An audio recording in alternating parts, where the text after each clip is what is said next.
नमस्कार दोस्तों, स्वागत है आप सभी का biology by Sandeep Tandon YouTube education platform में।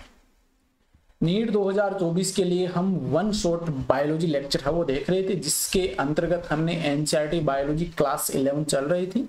पिछले लेक्चर में हमने बात की थी cell cycle and cell division, यानी कि कोशिका विभाजन और कोशिका चक्र के विषय में पिछले लेक्चर में हमने बात की थी। तो इन दोनों लेक्चर के बीच में आपका ये लेक्चर आता है, तो ये छूट गया था। ये लेक्चर हम आज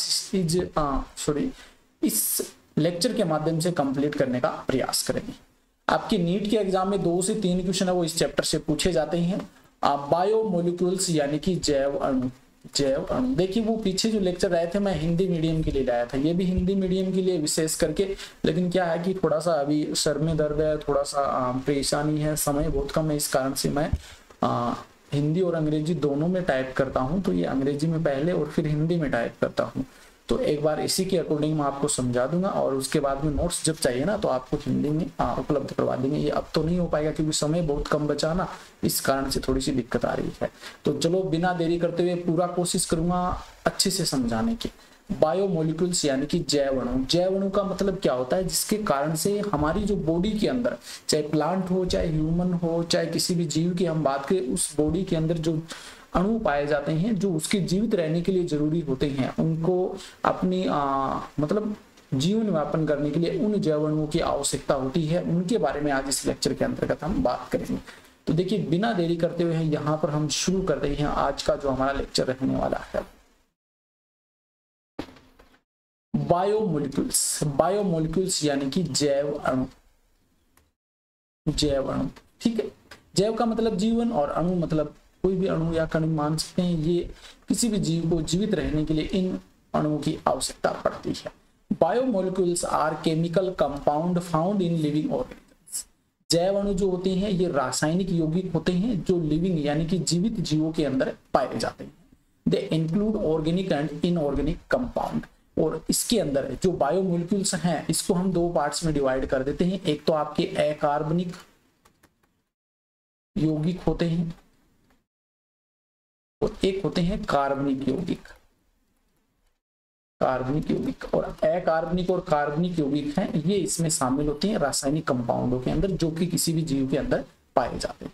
आगे देखिए, ये आपके एनसीईआरटी में देखिए अलग से हेडलाइन दे रखी है, analysis of chemical composition in tissue. किसी भी ऊतक के अंदर रासायनिक संगठन जो होता है उसका विश्लेषण। कोई भी टिश्यू यानी कि ऊतक में रासायनिक संगठन का विश्लेषण। विश्लेषण का मतलब देखिए, इसमें इसका मतलब ये है कि ऊतक में रासायनिक संगठन का विश्लेषण। किसी भी ऊतक में है वो कौन कौन से कंपाउंड, कौन कौन से रसायन पाए जाते हैं, उन रसायन या यौगिकों की हम बात करेंगे। कौन कौन से रसायन उसमें होते हैं, कैसे उसको हम प्राप्त करें, कैसे उनको अलग कर सकते हैं, उनकी बात यहाँ पर हम करने वाले हैं। ग्रीन ए लिविंग टिश्यू जिसकी vegetable and piece of liver etc in trichloric acid. ये नाम याद रख लेना, trichloric acid Cl3CCOOH to get a thick slurry. यानी कि कोई भी लिविंग टिश्यू लेते हैं, प्लांट की बात करें तो कोई भी वेजिटेबल्स कुछ भी प्लांट का पार्ट ले सकते हैं।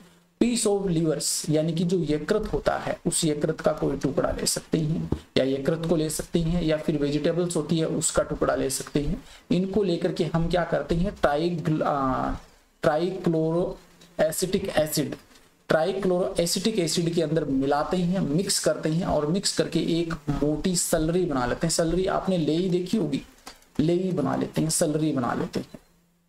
इससे आप समझ सकते हैं जैसे हम पानी में चीनी मिलाते हैं तो वो चाशनी बन जाती है, तो उस प्रकार की लेई होती है। शक्कर, चीनी शक्कर मिलाते हैं तो वो लेई बन जाती है। उसी प्रकार से ट्राइक्लोरो एसिटिक एसिड के अंदर हम कोई भी टिश्यू है उसको मिक्स कर देते हैं, एक लेई या सलरी बना देते हैं। Stand this through a cheese cloth और cotton cloth to get 2 frictions such as filtrate, acid soluble pool and the retentate acid insoluble fractions। अब क्या करते हैं, जो लेई मिली इसको हम 2 पार्ट्स में डिवाइड करते हैं। डिवाइड करने के लिए क्या करते हैं, यहाँ पर एक क्लोथ या कपड़े का इस्तेमाल किया जाता है। एक तो चीज क्लोथ होता है और एक होता है या कॉटन का कपड़ा जो होता है उसका इस्तेमाल कर सकते हैं। दो पार्ट्स में हम डिवाइड कर सकते हैं। एक तो वो जो कि एसिड सोल्यूबल पुल बनाता है, जो कि उस एसिड के अंदर घुल जाते हैं, पूर्ण रूप से मिक्स हो जाते हैं। एक तो वो पार्ट बन जाता है और एक पार्ट बन जाता है जो पूर्ण रूप से घुलते नहीं। जैसे एग्जांपल के लिए हम यहाँ पर इस प्रकार से हम बना सकते हैं। देखिए ये कोई सूती का कपड़ा है और नीचे हमने ये कोई बिक कर रख दिया, ठीक है। अब इसके ऊपर हम क्या करते हैं, ये हमने कीप लगा दिया और कीप से क्या करते हैं, इसको हम जो सैलरी मिली थी ना, लेगी बोल सकते हैं इसे, वो इसके अंदर हमने डाल दी, ठीक है। जिसके अंदर जो छन करके नीचे आ गया ना, वो तो सोल्यूबल था। यहाँ पर जो मिला हमें वो एसिड सोल्यूबल पुल मिला, एसिड सोल्यूबल जो कि आपके एसिड के अंदर मिक्स हो चुका था। दूसरा था रिटेंटेंट। रिटेंटेंट जो है एसिड इनसोल्यूबल फ्रैक्शन बोल सकते हैं। ये आपका यहीं पे रह गया, इसके अंदर रह गया यहाँ पे। इसको हम क्या बोल सकते हैं, एसिड इनसोल्यूबल फ्रैक्शन बोल सकते हैं। एसिड इनसोल्यूबल फ्रैक्शन इसे हम कह सकते हैं।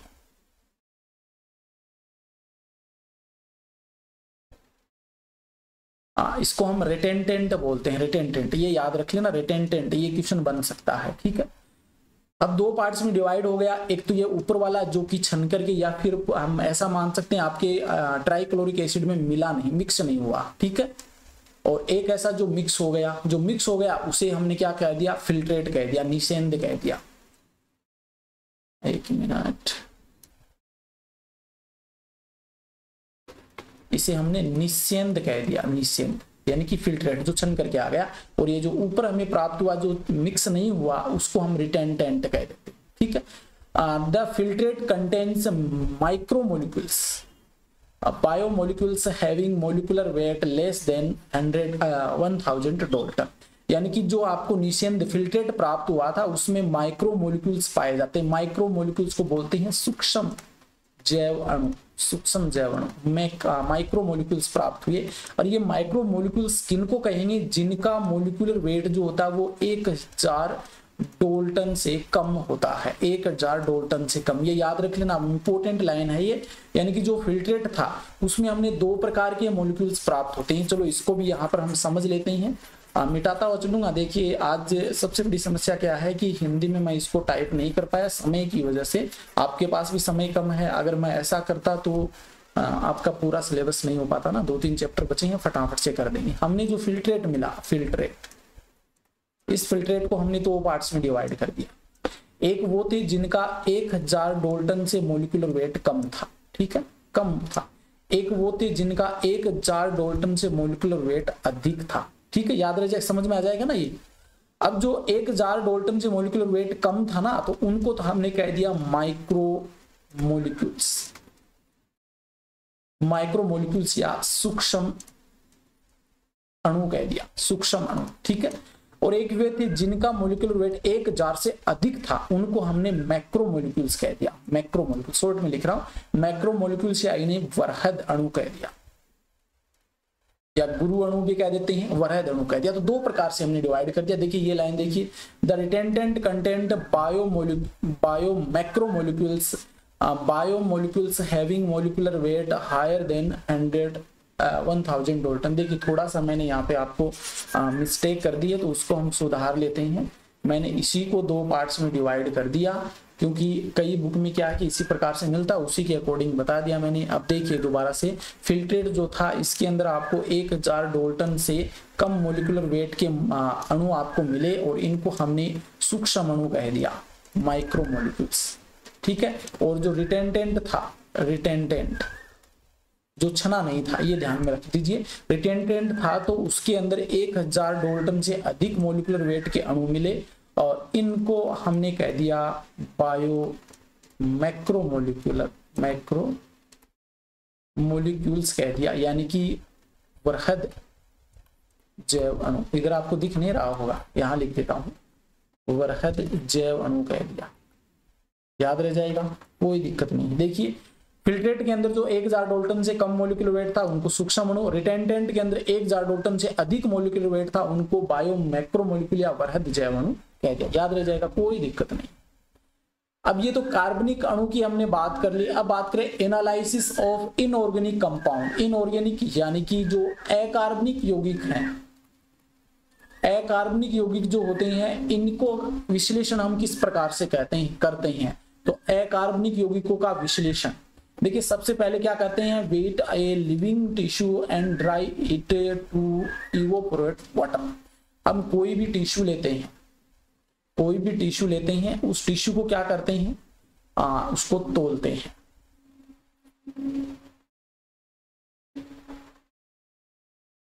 एक मिनट, कोई भी टिश्यू लेते हैं, लिविंग टिश्यू, जीवित टिश्यू लेते हैं, है ना, उसको हम तौलते हैं,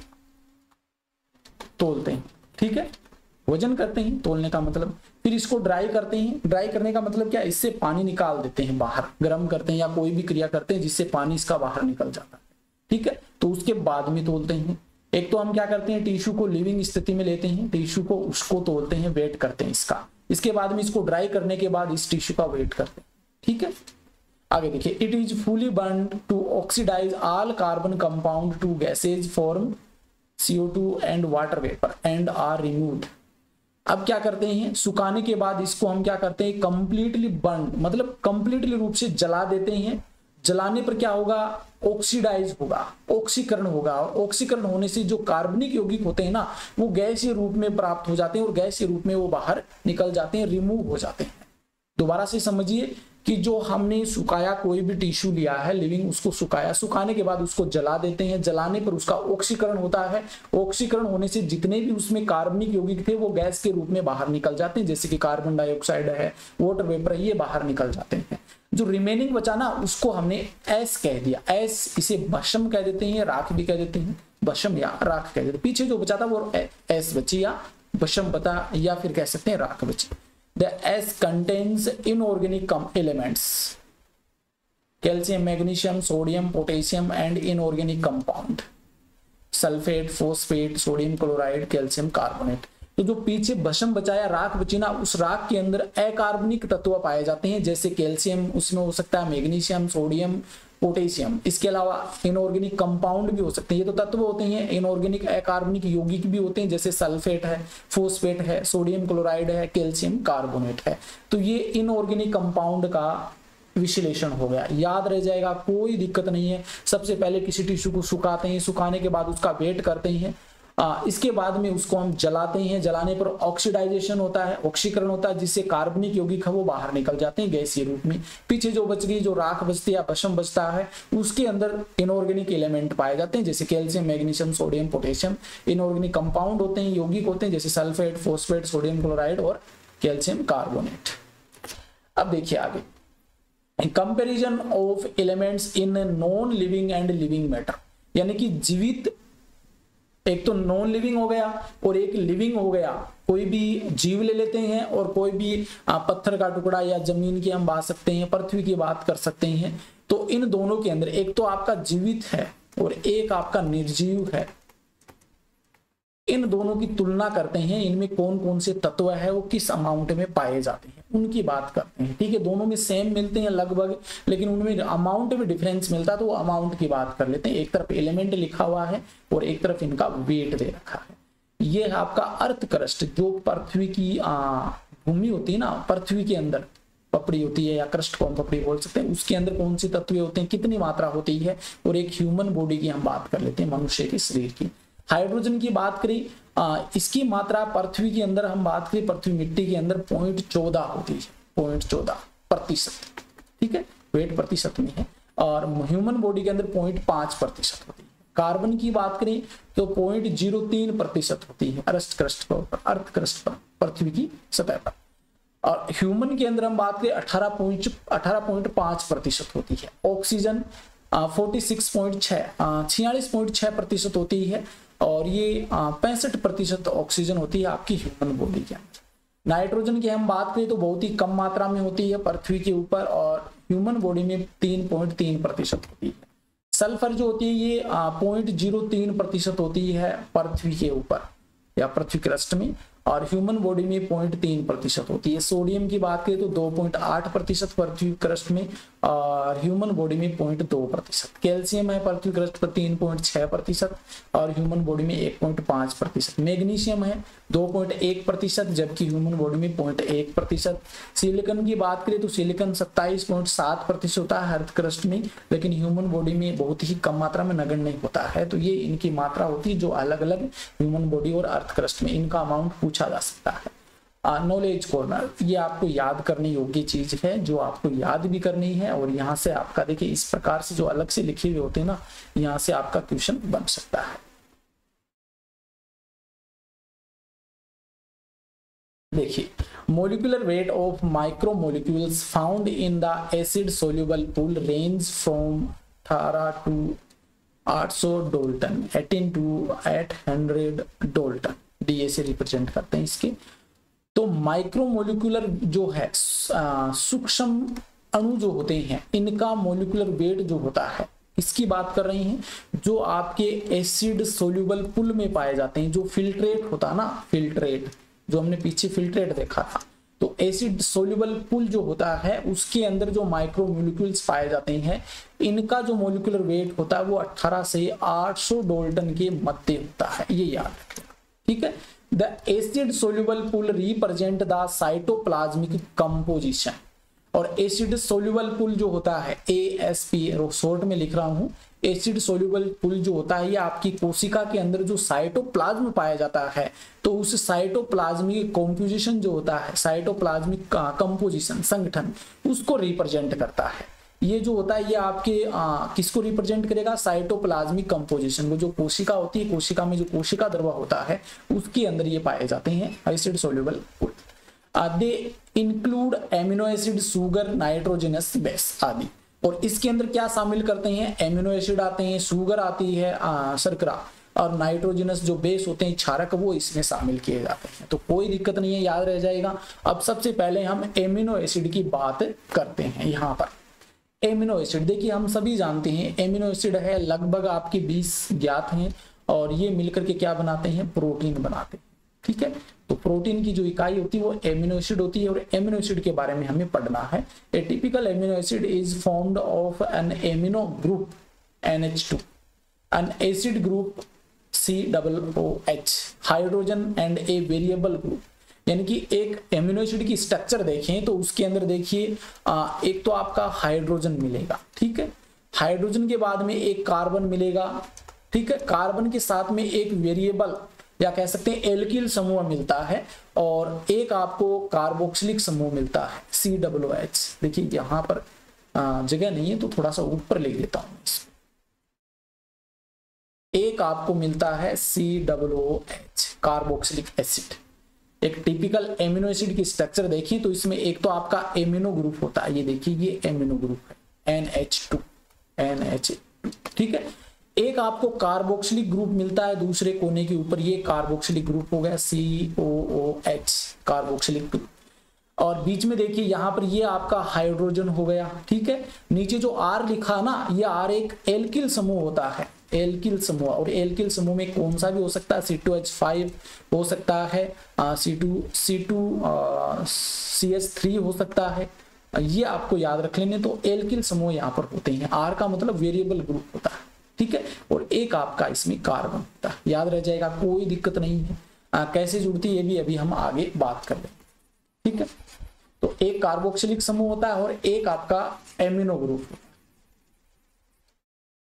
आगे देखिए, दे ग्रुप से NH2 and COOH are attached to the same carbon atom, जिसे हम अल्फा कार्बन कह देते हैं। यानी कि अमीनो ग्रुप और कार्बोक्सिलिक ग्रुप एक ही सेम कार्बन के ऊपर जुड़े हुए रहते हैं और इसको हम अल्फा कार्बन कह देते हैं। इसीलिए हम क्या कहते हैं, they are called alpha amino acid. और इस कारण से एमिनो एसिड को हम क्या कह देंगे, अल्फा एमिनो एसिड कह देते हैं।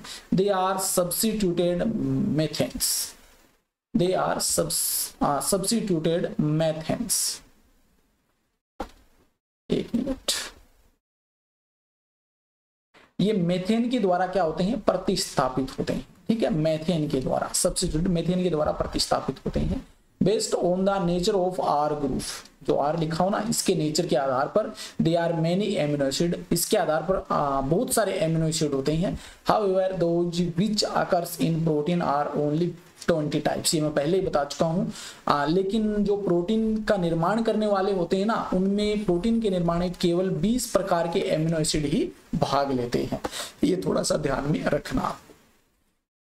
ये देखिए अलग अलग प्रकार के होते हैं एमिनो एसिड। देखिए यहाँ पर कौन सा, एक तो देखिए hydrogen as a R group, R के स्थान पर अगर हम हाइड्रोजन जोड़ दें तो उसको हम ग्लाइसिन कह देंगे। देखिए COOH ग्रुप आ गया, NH2 आ गया, ये C अल्फा आ गया, इधर H जुड़ा हुआ था, इस R की जगह हमने क्या कर दिया, यहाँ पर आपका R की जगह H जोड़ दिया, तो ये ग्लाइसिन एमिनो एसिड की स्ट्रक्चर बन गई।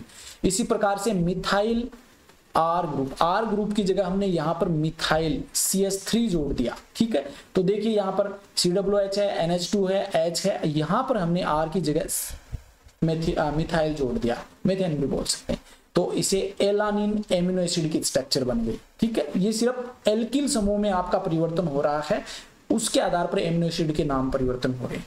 आगे देखिए सीरीन की बात कर लेते हैं, तो यहाँ पर एल्कोहल जोड़ दिया, CH2OH जोड़ दिया, तो यहाँ पर देखिए इसमें कोई परिवर्तन इसमें नहीं है, यहाँ पर परिवर्तन कर दिया, R की जगह CH2OH जोड़ दिया और इसके जुड़ने से आपका सीरीन एमिनो एसिड बन गया। इसे हाइड्रोक्सी मिथाइल बोल सकते हैं CH2OH को, तो सीरीन एमिनो एसिड की स्ट्रक्चर बन गई। तो ये समझ में आ गया होगा कि मिथाइल जो ग्रुप होता है ये सब्स्टिट्यूट कर दिया जाता है और इस आधार पर ये अलग अलग प्रकार का हो सकता है। Based on the number of amino and carboxylic group they are 3 types, यानी कि एक तो एमिनो समूह जुड़ा हुआ है और एक जुड़ा हुआ आपका COOH। इनकी संख्या के आधार पर भी क्या होते हैं, एमिनो एसिड अलग अलग प्रकार के होते हैं और मुख्य रूप से 3 प्रकार के होते हैं। देखिए 3 प्रकार कौन कौन से हैं, एक बार यहां पर देख लीजिए। Acidic amino acid, acidic amino acid का मतलब होता है जिसमें COOH की जो संख्या होती है वो ज्यादा होती है, इसका अमाउंट ज्यादा हो जाएगा। नीचे शायद मैंने इसको ऐड भी किया होगा, 1 मिनट, नहीं इसमें ऐड नहीं किया है क्योंकि इंपॉर्टेंट चीजें इसमें आपको देखनी है। एग्जाम्पल याद रख लेना। देखिए एसिडिक एमिनो एसिड जो होता है उसके अंदर COOH जो होता है इसकी मात्रा ज्यादा होती है, जैसे कि ग्लूटामिक एसिड है, एस्पार्टिक एसिड है, ये इसके उदाहरण हो जाएंगे। एक होता है बेसिक एमिनो एसिड, बेसिक मतलब क्षारीय अमीनो अम्ल, ये क्षारीय और ये अम्लीय, तो क्षारीय एमिनो एसिड होता है, इसमें आपका NH2 जो ग्रुप होता है इसका अमाउंट ज्यादा होता है किसकी तुलना में, COOH की तुलना में। तो इसके उदाहरण हो जाएंगे लाइसिन और आर्जिनिन, आपकी क्षारीय एमिनो एसिड होते हैं। एक होता है न्यूट्रल एमिनो एसिड, मतलब उदासीन अमीनो अम्ल। उदासीन अमीनो अम्ल के अंदर क्या होगा, दोनों की मात्रा समान मिलेगी, NH2 सॉरी ये NH3 लिख दिया गया, NH2 होगा। NH2 और COOH जो कार्बोक्सिलिक है इनकी मात्रा समान मिलेगी, जैसे कि वेलिन, याद रह जाएगा, कोई दिक्कत नहीं। आगे देखिए सम एमिनो एसिड आर एरोमेटिक, कुछ एमिनो एसिड जो होते हैं वो एरोमेटिक होते हैं, याद रख लेना। एक तो टायरोसिन है, एक फिनाइल एलानिन है और एक ट्रिप्टोफन है, ये 3 एमिनो एसिड याद रख लेना, बस यहां से काम चल जाएगा। ये एरोमेटिक एमिनो एसिड होते हैं, ठीक है। Amino acids have ionizable natures, so structure of amino acid change in solution of different pH, यानी कि एमिनो एसिड जो होते हैं ये आयनिक नेचर के होते हैं, यानी कि जब इसको तोड़ा जाता तो आयनों में बदल जाते हैं। सो structure of amino acid change in soluble of different pH, अलग अलग pH पर जब ये मिक्स होता है तो ये अलग अलग स्ट्रक्चर है वो उत्पन्न करता है या अलग अलग स्ट्रक्चर में परिवर्तन हो जाता है, ठीक है। आगे देखिए amino acids can behave as a zwitter ion, ये इंपॉर्टेंट है। Neutral but contains both positive and negative charge, neutral जो एमिनो एसिड होता है उसी की बात हो रही है। न्यूट्रल होता है amino acid, neutral amino acid होता है मतलब कार्बोक्सिलिक एसिड और NH2 की मात्रा समान होती है, लेकिन ये ज्विटर आयन के रूप में क्या करता है, व्यवहार करता है। और पॉजिटिव और नेगेटिव आयन है वो इसके अंदर पाए जाते हैं। कैसे, देखिए यहाँ पर अगर यहाँ पर NH3 प्लस CHR और COOH, यहाँ पर अगर NH3 प्लस पॉजिटिव चार्ज आपका NH3 पर है, ठीक है, और इसके बाद में देखिए यहाँ पर दोनों पर, एक पर नेगेटिव और एक पर पॉजिटिव चार्ज है, ठीक है, और यहाँ पर NH2 यहाँ पर इस पर नेगेटिव चार्ज है, लेकिन जो बीच वाली स्ट्रक्चर है ना, ये आपको याद रखनी है, इसे ही हम ज्यूटर आयन कह देते हैं। क्यों? कि इसमें NH3 के ऊपर पॉजिटिव आयन है और COOH जो है इसके ऊपर आपका नेगेटिव आयन है। तो दोनों आयन इसमें पॉजिटिव और नेगेटिव उपस्थित हैं, इस कारण इसे ज्यूटर आयन कहते हैं। ठीक है, ये पॉजिटिव हो जाएगा और ये नेगेटिव हो जाएगा, ये भी याद रख लेना। लेकिन मेन आपको बीच वाली याद रखनी है, इसे हम ज्यूटर आयन कहते हैं। अमेजिंग फैक्ट देखिए, amino acid can be essential or non essential essential amino acid. एमिनो एसिड को हम दो पार्ट्स में डिवाइड करते हैं, एक तो आवश्यक एमिनो एसिड और एक होते हैं अनावश्यक एमिनो एसिड। आवश्यक वे होते हैं जो हमारी बॉडी के अंदर जिनका संश्लेषण नहीं होता, बॉडी उनको नहीं बना सकती। अनावश्यक वे होते हैं जिनका निर्माण है वो बॉडी कर लेती है, इनको हमें बाहर से लेने की आवश्यकता नहीं होती है। जिनका निर्माण बॉडी नहीं करती है तो वो हमारे लिए ज्यादा आवश्यक होते हैं, क्योंकि वो हमें बाहर से लेने पड़ते हैं। और अनावश्यक एमिनो एसिड जो होते हैं जिनका निर्माण बॉडी कर लेती है। तो पहले हम आवश्यक एमिनो एसिड की बात कर लेते हैं, इसेंशियल एमिनो एसिड। देखिए, they can not be synthesized by the body and should be supplied through diet. यानी कि ये हम क्या करते हैं, कोई भी जो हमारी बॉडी है वो सिंथेसाइज नहीं कर सकती, नहीं करती है, और इसे हमें डाइट में लेना पड़ता है, खाने में लेना पड़ता है। जैसे कि लाइसिन है, ल्यूसिन है, आइसोल्यूसिन है, ट्रिप्टोफन है। और ये 2010 में पूछा गया। एक फॉर्मूला है टीवी मिल पाथ, ये एक फॉर्मूला है। इस फॉर्मूले से आप जो 10 आपके इसेंशियल एमिनो एसिड हैं वो आप याद रख सकते हैं। Tryptophan, valine, methyl alanine, isoleucine, leucine, lysine, phenyl alanine है। इसके बाद में ट्रिप्टोफैन है, स्टिडीन है। ये आपके 10 हैं जो इसेंशियल एमिनो एसिड है जो याद कर सकते हैं। नॉन इसेंशियल एमिनो एसिड की बात कर बच गए वो नॉन इसेंशियल।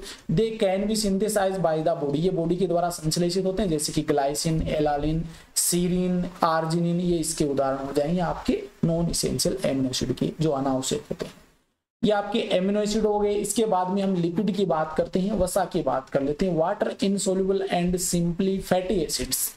सामान्यतः हम बात करें तो जल में अघुलनशील होती हैं और सामान्यतः ये फैटी एसिड होती हैं, वसीय अम्ल होते हैं, वसीय अम्ल। 2012 में यहां से क्वेश्चन बना है। A fatty acid has a carboxylic group attached to a R group. Fatty acid की हम बात करें तो फैटी एसिड के अंदर जो कार्बोक्सिलिक ग्रुप होता है, carboxylic group attached to an R group, तो आर ग्रुप के साथ में यहाँ पे जुड़ा हुआ होता है। इसकी स्ट्रक्चर भी देखेंगे आगे। देखिए, तो आर मतलब एल्किल समूह होता है ना, उस एल्किलिक समूह के साथ ये स्ट्रक्चर होती है, RCOOH, ये स्ट्रक्चर होती है। तो फैटी एसिड जो होता है उसके साथ में आर जो एल्किल समूह, उसके साथ में कार्बोक्सिलिक समूह वो जुड़ा होता है। The R group could be a methyl, ethyl or higher number of CH2 groups. R की जगह आपका इथाइल हो सकता है, मिथाइल हो सकता है और अधिक नंबर का भी हो सकता है CH2 ग्रुप। ठीक है, जैसे एग्जांपल है पाल्मिटिक एसिड, 16 कार्बन एटम होते हैं इसमें। देखिए CH3 CH2 का होल 14 COOH, ये फॉर्मूला होता है आपका। या फिर ये हो सकता है C15H31 COOH, C15H31 COOH, ये फॉर्मूला हो सकता है। ये आर की जगह आ गया आपका, आर की जगह ये आता है और ये COOH लगा देते हैं तो ये फैटी एसिड बन जाता है। Arachidonic acid has a 20 carbon atom. Arachidonic acid के अंदर 20 कार्बन होते हैं। तो ये लिपिड हैं जिनके आपको उदाहरण याद रखने हैं, वसीय अम्ल है, वसीय अम्ल। आगे देखिए, fatty acids are 2 type. Fatty acid जो होते हैं 2 प्रकार के होते हैं। सैचुरेटेड फैटी एसिड यानी कि संतृप्त वसीय अम्ल। दे हैव नो डबल और triple bond between carbon atom, यानी कि जो कार्बन होते हैं इसके मध्य डबल बॉन्ड और ट्रिपल बॉन्ड है वो नहीं पाया जाता है, ओनली सिंगल बॉन्ड होता है संतृप्त वसीय अम्ल के अंदर। एग्जाम्पल है पाल्मिटिक एसिड, स्टेरिक एसिड। देखिए स्टेरिक एसिड का फॉर्मूला याद रख लीजिए, पाल्मिटिक का मैंने बता दिया, C17H35 और COOH याद रह जाएगा, तो कोई दिक्कत नहीं। दूसरा है अनसेचुरेटेड फैटी एसिड, यानी कि असंतृप्त वसीय अम्ल। इसमें क्या होता है, कार्बन और कार्बन के मध्य डबल बॉन्ड और ट्रिपल बॉन्ड पाया जाता है। ठीक है, they have 1 or more double bond और ट्रिपल बॉन्ड हो सकता है, जैसे कि oleic acid C17H33 COOH। Arachidonic acid C19H31COOH, याद रह जाएगी। ये एग्जांपल याद रखने हैं आपको फैटी एसिड के, सेचुरेटेड और अनसेचुरेटेड के। अब टाइप्स ऑफ लिपिड्स, लिपिड्स के प्रकार की हम बात करते हैं। तो लिपिड जो होते हैं मुख्य रूप से दो प्रकार के होते हैं, एक तो सिंपल लिपिड, एक कंपाउंड लिपिड, एक कॉन्जुगेटेड लिपिड भी होता है। देखिए यहाँ पर दे रखा, डेरिवेटिव बोल सकते हैं इसको, डेरिवेटिव लिपिड। तो सिंपल लिपिड की बात करें यहाँ पे, these are formed of fatty acid and alcohol, यानी कि ये फैटी एसिड और एल्कोहल से मिलकर बना होता है। एल्कोहल तो हम चलो एल्कोहल ही लिख देते हैं, एल्कोहल इनसे मिलकर बना होता है, या फिर फैटी एसिड के साथ में हम ए जोड़ देते हैं। तो फैटी एसिड और एल्कोहल बनता है। एल्कोहल की जगह आपका देखिए दोबारा से देखिए, सिंपल लिपिड की बात करते हैं तो फैटी एसिड के साथ में एल्कोहल उपस्थित होता है, जैसे कि ग्लिसरॉल, ग्लिसरॉल याद रख सकते हैं। इस फैटी एसिड की जगह आपका ग्लिसरॉल हो सकता है। देखिए एफ के साथ में अगर जी जोड़ दें तो ये ग्लिसरॉल है, ये फैटी एसिड है, तो आपका क्या बन जाएगा, सिंपल लिपिड बन जाएगा। ठीक है, तो स्ट्रक्चर ऑफ ग्लिसरॉल, थायरोक्स ट्राईहाइड्रोक्सीप्रोपेन, ट्राईहाइड्रोक्सीप्रोपेन, ये देखिए ये फॉर्मूला होता है आपका ग्लिसरॉल का, CH2OH, CHOH और CH2OH। कोई दिक्कत नहीं, याद रह जाएगा, आसान सा ही है। दोबारा से अगर समझना है तो फिर से बता देता हूँ, सीधा सा फॉर्मूला है, कोई दिक्कत नहीं है आपका। सिंपल जो लिपिड होते हैं इसमें एक तो आपका फैटी एसिड होता है और इसके साथ में एक एल्कोहल जुड़ा होता है। ठीक है, और जैसे ग्लिसरॉल, और यहाँ पर देख सकते हैं आपकी स्ट्रक्चर ऑफ ग्लिसरॉल की क्या होती है, ट्राईहाइड्रोक्सीप्रोपेन, ये स्ट्रक्चर होती है ग्लिसरॉल की। Fatty acids are esterified with glycerol through ester bond forming monoglyceride, monoglycerides, diglycerides and triglycerides.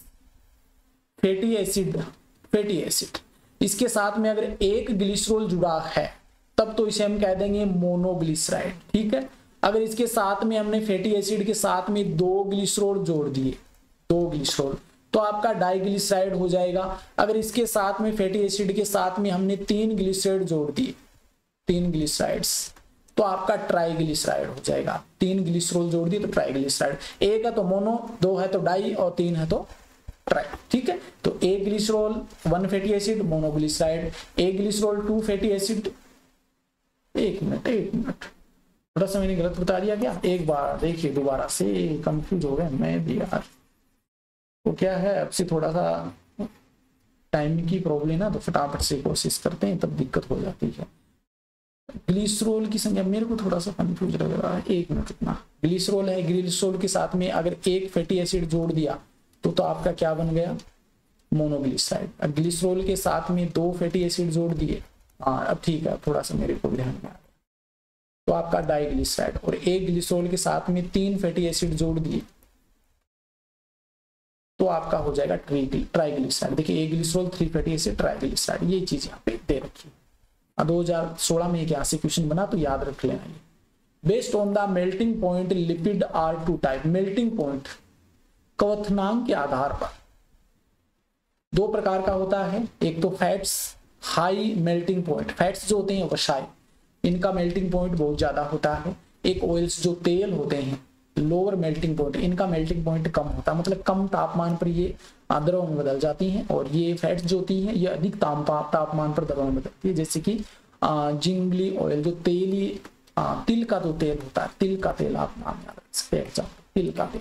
ठीक है, अब कंपाउंड लिपिड की बात करते हैं। These are the ester of fatty acid and alcohol with additional group, यानी कि एक तो आपका फैटी एसिड होता है, एक आपका ग्लिसरॉल होता है, इसके साथ में कोई एक एडिशनल ग्रुप और जुड़ जाता है, कोई एडिशनल ग्रुप और जुड़ जाता है, तो उसे हम कंपाउंड लिपिड कह सकते हैं। ठीक है, जैसे कि एग्जांपल है फोस्फोलिपिड। फोस्फोलिपिड में एक तो फैटी एसिड होता है, एक ग्लिसरॉल होता है और एक फोस्फेट होता है। जैसे यहाँ पर देखिए ये फैटी एसिड है, ग्लिसरॉल है और साथ में एक फोस्फेट जोड़ दिया तो ये आपका फोस्फोलिपिड बन गया। They are found in cell membrane, ये कोशिका झिल्ली में पाया जाता है। और एग्जांपल देख सकते हैं जैसे कि लेसिथिन। ठीक है, याद रह जाएगा कंपाउंड लिपिड कंपाउंड लिपिड का एग्जांपल है फोस्फोलिपिड और लेसिथिन। यहाँ पर ये फोस्फोलिपिड लेसिथिन का एग्जांपल दे रखा है, आप देख सकते हैं, आराम से समझ लेना इस चीज को कैसे बनता है, क्या बनता है, एक बार प्रैक्टिस आपको करनी है। ठीक है, ये मैं बना करके क्या दिखाऊंगा, ये तो आपको समझनी है चीज। अब ड्राइव या व्युत्पन्न लिपिड की बात कर लेते हैं। These are the product of hydrolysis or simple lipid and compound lipid. Simple lipid और कंपाउंड लिपिड, इन दोनों का जब जल अपघटन करते हैं, जल अपघटन, तो हमें लिपिड जो प्राप्त होती है उसको हम डेरिवेटिव लिपिड या व्युत्पन्न लिपिड कह देते हैं। और ये आपका एग्जांपल है कोलेस्ट्रॉल, इसका एग्जांपल है, ये फॉर्मूला होता है कोलेस्ट्रॉल का, याद रखें। डेरिवेटिव लिपिड या व्युत्पन्न लिपिड कैसे, सिंपल लिपिड और कंपाउंड लिपिड का जल अपघटन या हाइड्रोलाइसिस करते हैं, तब हमें क्या प्राप्त होती है, व्युत्पन्न लिपिड प्राप्त होती है। अब बात करते हैं कार्बोहाइड्रेट यानी कि शुगर की बात कर लेते हैं। Carbohydrate, sugars are sweet and water soluble carbohydrate. Sugar जो होती है ये मीठा होता है और वाटर यानी कि जल में घुलनशील कार्बोहाइड्रेट होता है। They are formed carbon, hydrogen and oxygen. ये कार्बन, हाइड्रोजन और ऑक्सीजन से मिलकर बना होता है। इसका अनुपात भी याद रख लेना, 1:2:1। इसीलिए इसका फॉर्मूला भी होता है CH2। ठीक है, CH2 इसका फॉर्मूला होता है। यहाँ पर दो शर्करा के एग्जाम्पल हैं, देखिए, एक तो ग्लूकोज है और एक राइबोज है। ग्लूकोज के अंदर 6 कार्बन होते हैं और राइबोज के अंदर आपके 5 कार्बन देखने को मिलते हैं। देखिए C5H12O5, C6H12O6, ये फॉर्मूला याद रख लेना आप। ठीक है, आसान से एक बार बना करके देख लेना, याद रह जाएगा। फॉर्मूले बनाऊंगा थोड़ी मैं यहाँ पे, 1 घंटे की लगभग कंप्लीट चैप्टर हमें करना है, तो फॉर्मूले बनाने में नहीं लगेगा। ठीक है, शुगर वाला चैप्टर यहाँ पे हो जाए। अब नाइट्रोजन बेसेज की बात करते हैं। Nitrogen bases, they are the nitrogen containing heterocyclic ring found in nucleic acid. They are 2 types, यानी कि ये हेट्रोसाइक्लिक विषम चक्रीय चक्र होता है, या रिंग होती है, या वलय बोल सकते हैं। विषम चक्रीय वलय होती है जिसमें नाइट्रोजन पाया जाता है, और ये कहां पर उपस्थित होती है, न्यूक्लिक एसिड जो होते हैं उसमें पाए जाते हैं। नाइट्रोजन बेसेस जो होते हैं इनमें विषम चक्रीय वलय पाए जाती है जिसमें नाइट्रोजन होता है, और ये आपके न्यूक्लिक एसिड में पाए जाते हैं। 2 प्रकार के होते हैं, एक तो प्यूरिन, एक पिरामिडिन। प्यूरिन जो होते हैं इसमें एडेनिन और ग्वानिन आते हैं, और पिरामिडिन के अंदर हम बात करें तो इसमें साइटोसिन, जिसे C से रिप्रेजेंट करते हैं, थाइमिन T से, और यूरेसिल U से। नीट 2016 में यहाँ से क्वेश्चन पूछा गया है। ठीक है, याद रह जाएगा, कोई दिक्कत नहीं है। ये फॉर्मूले हैं, आपको याद रखने। देखिए यहाँ पर जो प्यूरिन होते हैं ना, इसमें डबल रिंग देखने को मिलती है, दोहरी रिंग होती है, दोहरी वलय। और जो आपके पिरामिडिन होते हैं इसमें एकल वलय होती है, सिंगल वलय। ये भी याद रखें ना, इससे आपका थोड़ा सा हिंट मिल जाएगी। ये देखिए प्यूरिन की स्ट्रक्चर है NH2N, यहाँ से हम काउंटिंग कर सकते हैं। यहाँ से 1 नंबर पे आपका NH2 ग्रुप जुड़ा हुआ है, फिर ये 2, 3, 4, 5, 6, 7, 8 और 9।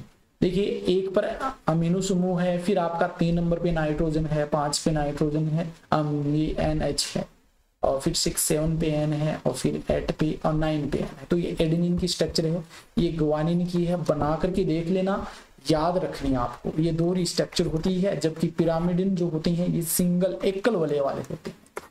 ये साइटोसिन, ये यूरेसिल और ये थाइमिन।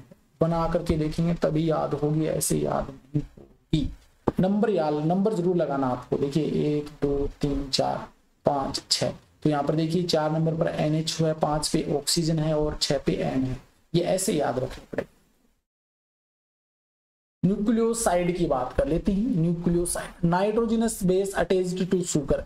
अगर नाइट्रोजनस बेस है शुगर के साथ में जुड़ जाए तो इसे हम न्यूक्लियोसाइड कहते हैं।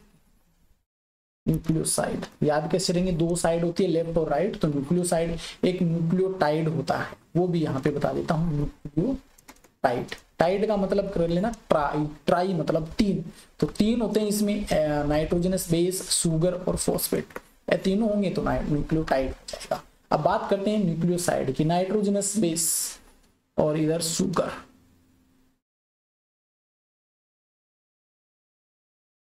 अगर नाइट्रोजनस बेस और शुगर मिलता है तो न्यूक्लियोसाइड बनता है। इनका नाम होता है, जैसे एडेनिन के साथ में शुगर जुड़ी है तो एडेनोसिन हो जाएगा, ग्वानिन के साथ में शुगर जुड़ी है तो ग्वानोसिन हो जाएगा, साइटोसिन के साथ में शुगर जुड़ी है तो साइटिडीन हो जाएगा, थाइमिन के साथ में शुगर जुड़ी है तो थाइमिडीन हो जाएगा, यूरिसिल के साथ में शुगर जुड़ी है तो यूरिडीन हो जाएगा। ये ऐसे याद करने हैं आपको।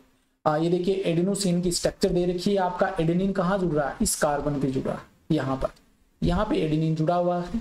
ठीक है, ये आपकी शुगर है, पेंटोज शर्करा है जिसमें एडेनिन यहाँ पे जुड़ा, यूरिडीन की बात करें तो यहाँ पे यूरेसिल जुड़ा हुआ, याद रह जाएगा, कोई दिक्कत नहीं है। कार्बन नंबर दे सकते हैं, यहां से दे सकते हैं या यहां से करेंगे, यहां से दे सकते हैं 1 2 3 4 5, तो 2 नंबर कार्बन पे, इधर से 1 2 3 4 5, ये भी 2 नंबर पे यूरेसिल। अब न्यूक्लियोटाइड की बात कर लेते हैं, इसका मैंने बता दिया आपको, देखिए नाइट्रोजनस बेस और शुगर और जो आपका फॉस्फेट होता है, ये तीनों जुड़ करके क्या करते हैं, न्यूक्लियोसाइड बनाते हैं। अब देखिए एक क्वेश्चन देखिए, एमिनो एसिड जब एमिनो एसिड से जुड़ते हैं तब आपका पेप्टाइड बॉन्ड बनता है, पेप्टाइड बॉन्ड याद रख लेना। जब फैटी एसिड और ग्लिसरॉल है ये जुड़ते हैं तो आपका एस्टर बॉन्ड बनता है, एस्टर बॉन्ड बनता है, ठीक है। और यहां पर भी आपका एस्टर बॉन्ड होता है, 2 बॉन्ड होते हैं, एक फोस्फो एस्टर बॉन्ड भी यहाँ पर होता है जब फोस्फेट जुड़ता है, इसकी बात करेंगे हम आगे। नाइट्रोजनस बेस, शुगर और फोस्फेट जुड़ते हैं तब न्यूक्लियोटाइड बनता है, जैसे एडेनोसिन, एडेनिन के साथ में शुगर जुड़ा और साथ में फोस्फेट जुड़ा तो एडेनिलिक एसिड, ग्वानोसिन शुगर और फोस्फेट मिले तो आपका ग्वानुलिक एसिड, साइटोसिन शुगर और फोस्फेट जुड़े तो साइटिडाइलिक एसिड, थाइमिन के साथ में शुगर और फोस्फेट जुड़ा तो थाइमिडाइलिक एसिड, यूरेसिल के साथ में शुगर फोस्फेट जुड़ा तो आपका यूरिडाइलिक एसिड। ये ऐसे याद करने आपको, ये आपके हैं न्यूक्लियोटाइड और पीछे जो हमने पढ़े थे वो न्यूक्लियोसाइड है। यहाँ पर देखिए न्यूक्लिक एसिड जैसे कि DNA RNA are made up of nucleotide, DNA और आरएनए न्यूक्लियोटाइड के बने होते हैं and function as a genetic material, आनुवांशिक पदार्थ के रूप में काम करते हैं। जैसे एडिनाइलिक एसिड है, यहाँ पर इधर देखिए ये फोस्फेट ग्रुप जुड़ा हुआ है और इधर आपका एडेनिन जुड़ा हुआ, ये 3 है ना, बीच में आपकी शर्करा होगी 2 3, तो ये क्या बन जाएगा, न्यूक्लियोटाइड होता है। आगे देखिए, biomolecule having molecular weight greater than 100 Dalton included, यानी कि बायोमोलिक्यूल्स होते हैं जिनका मोलिकुलर वेट 100 डाल्टन से अधिक होता है, उनके अंदर कौन कौन से शामिल होते हैं। देखिए एक तो प्रोटीन होता है, एक पॉलीसेकेराइड होता है, एक न्यूक्लिक एसिड होता है, ये 3 होते हैं। इनका मोलिकुलर वेट जो होता है ये 10,000 डाल्टन से भी अधिक होता है, ठीक है। आगे देखिए, एसिड इनसोल्यूबल फ्रैक्शन, जो अम्ल में अघुलनशील था, जिसे हम रिटेंटेंट नाम दिया था, रिटेंटेंट, ठीक है। तो इन एसिड इनसोल्यूबल फ्रैक्शन जिसमें मैक्रोमोलिक्यूल्स फ्रैक्शन था, मैक्रोमोलिक्यूल्स वृहद अणु वाला जो अंश था उसमें मैक्रोमोलिक्यूल्स जैसे कि साइटोप्लाज्म और ऑर्गेनल्स हैं वो इसके अंतर्गत आते हैं। दोबारा से देखिए, सोल्यूबल था, एसिड सोल्यूबल फ्रैक्शन जो हमने देख लिया था। अब एसिड इनसोल्यूबल फ्रैक्शन, इसके अंदर है मैक्रोमोलिक्यूल्स पाए जाते हैं, मैक्रोमोलिक्यूल्स, ठीक है। मैक्रोमोलिक्यूल्स जो साइटोप्लाज्म के अंदर और जो ऑर्गेनल्स होते हैं उनको इसके अंदर हम इंक्लूड करते हैं। साइटोप्लाज्म में पाए जाने वाले मैक्रोमोलिक्यूल्स और ऑर्गेनल्स होते हैं वो इसके अंदर शामिल किए जाते हैं। देखिए आगे, lipid is not strictly a macromolecules as its molecular weight does not exist at 100 dalton. Lipid जो होता है ये मैक्रोमोलिक्यूल्स नहीं मान सकते क्योंकि इनका मोलिकुलर वेट जो होता है 800 डाल्टन से अधिक नहीं होता है। But it comes under acid insoluble friction because many lipids are arranged into structure into cell membrane.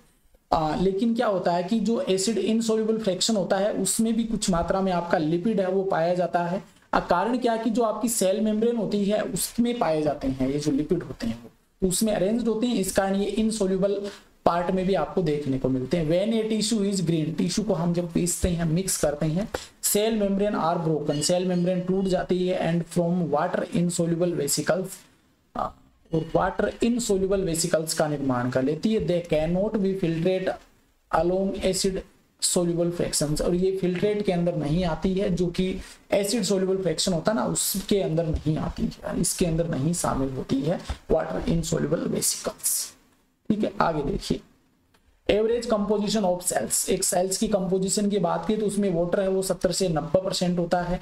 Protein की हम बात करें तो 10 से 15%, कार्बोहाइड्रेट जो होता है 3%, लिपिड 2%, न्यूक्लिक एसिड 5 से 7% और आयंस होते हैं वो 1% होते हैं।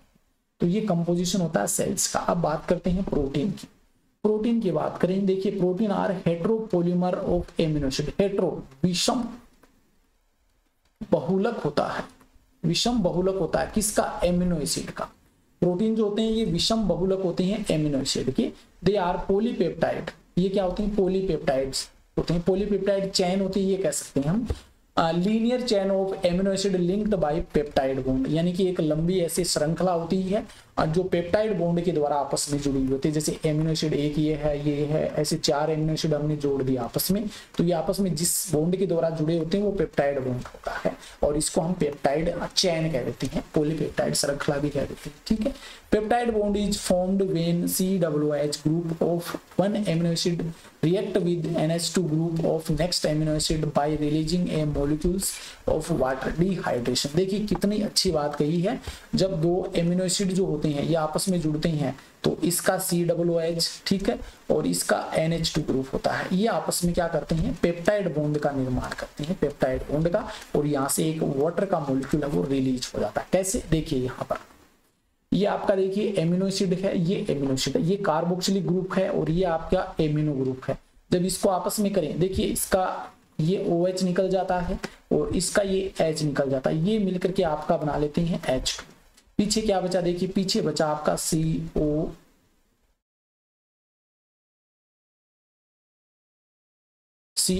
और NH, देखिए CO और ये बन गया NH, ये जो बनता है ना ये आपका पेप्टाइड बॉन्ड होता है। देखिए यहाँ पर NH2 अमीनो ग्रुप, ये एल्किल साइड चेंज होती है C, और ये देखिए ये जो कार्बोक्सिलिक एसिड था इससे OH निकल गया तो पीछे O बचा, इधर N से H निकल गया, ये H2 निकल गया तो पीछे क्या बचा H। तो ये जो बीच में है ना, ये बीच वाला ये पार्ट, ये आपका पेप्टाइड बॉन्ड होता है। ठीक है, तो 2 एमिनो एसिड को जोड़ता है, यहाँ पर ये H निकला हुआ दिखाया गया, ये स्ट्रक्चर याद रखिए ना, इंपॉर्टेंट है। आगे देखिए फंक्शंस ऑफ प्रोटीन, प्रोटीन के कार्य क्या होते हैं, देखिए for growth and tissue repair, यानी कि वृद्धि के लिए प्रोटीन की आवश्यकता होती है, और जो कोई भी टिश्यू क्षतिग्रस्त हो जाता है उस टिश्यू के रिपेयरिंग के लिए भी क्या करती है, प्रोटीन की आवश्यकता होती है।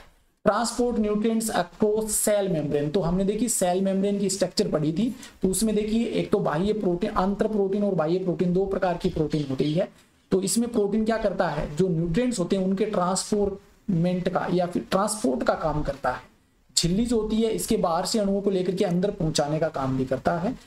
GLUT four enables glucose transport into cell, ये एक प्रोटीन का नाम है। ये क्या करता है, ये ग्लूकोज को सेल के अंदर ट्रांसफर करने का काम। Act as intracellular ground substance, अंतराकोशिकीय ग्राउंड सब्सटेंस के रूप में काम करता है, क्योंकि पूरे में फैला रहता है। ये एग्जाम्पल के लिए जैसे कि कोलेजन प्रोटीन होता है, हमारे सेल्स के अंदर कंप्लीटली फैला हुआ रहता है।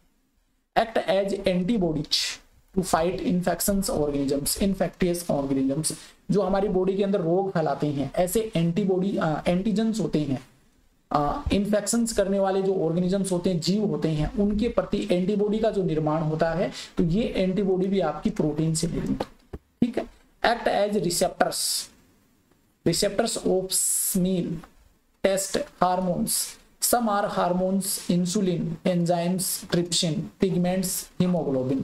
देखिए एक्ट रिसेप्टर, ग्राही के रूप में भी काम करता है। जैसे हम स्मेल, कोई गंध लेते हैं उसके लिए, टेस्ट के लिए, हार्मोन है, ये सभी किसके बने होते हैं, प्रोटीन से निर्मित होते हैं। कुछ हार्मोन्स जैसे कि इंसुलिन होते हैं, ये भी प्रोटीन के बने होते हैं।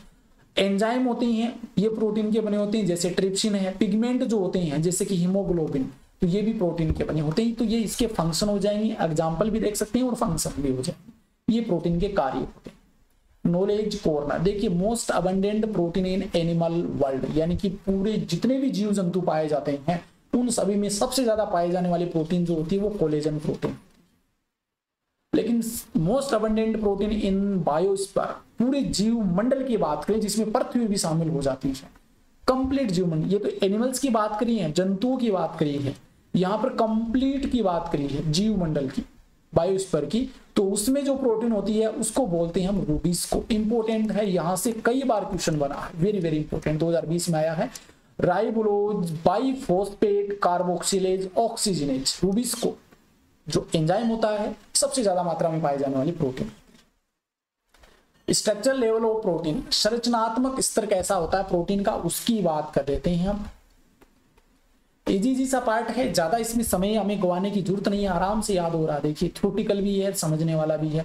प्राइमरी स्ट्रक्चर, प्राथमिक संरचना की हम बात करें, it describe the sequence of amino acid, the positional information in A protein, describe the sequence of amino acid. एक मिनट, ये क्या हो गया?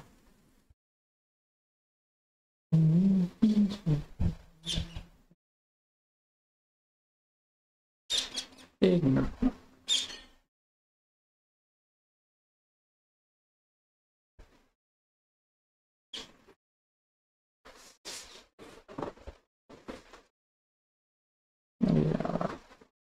ओके देखिए, describe the sequence of amino acid. एमिनो एसिड का जो क्रम होता है ना, विन्यास होता है, उसको रिप्रेजेंट करता है, जो प्राथमिक स्ट्रक्चर होती है वो।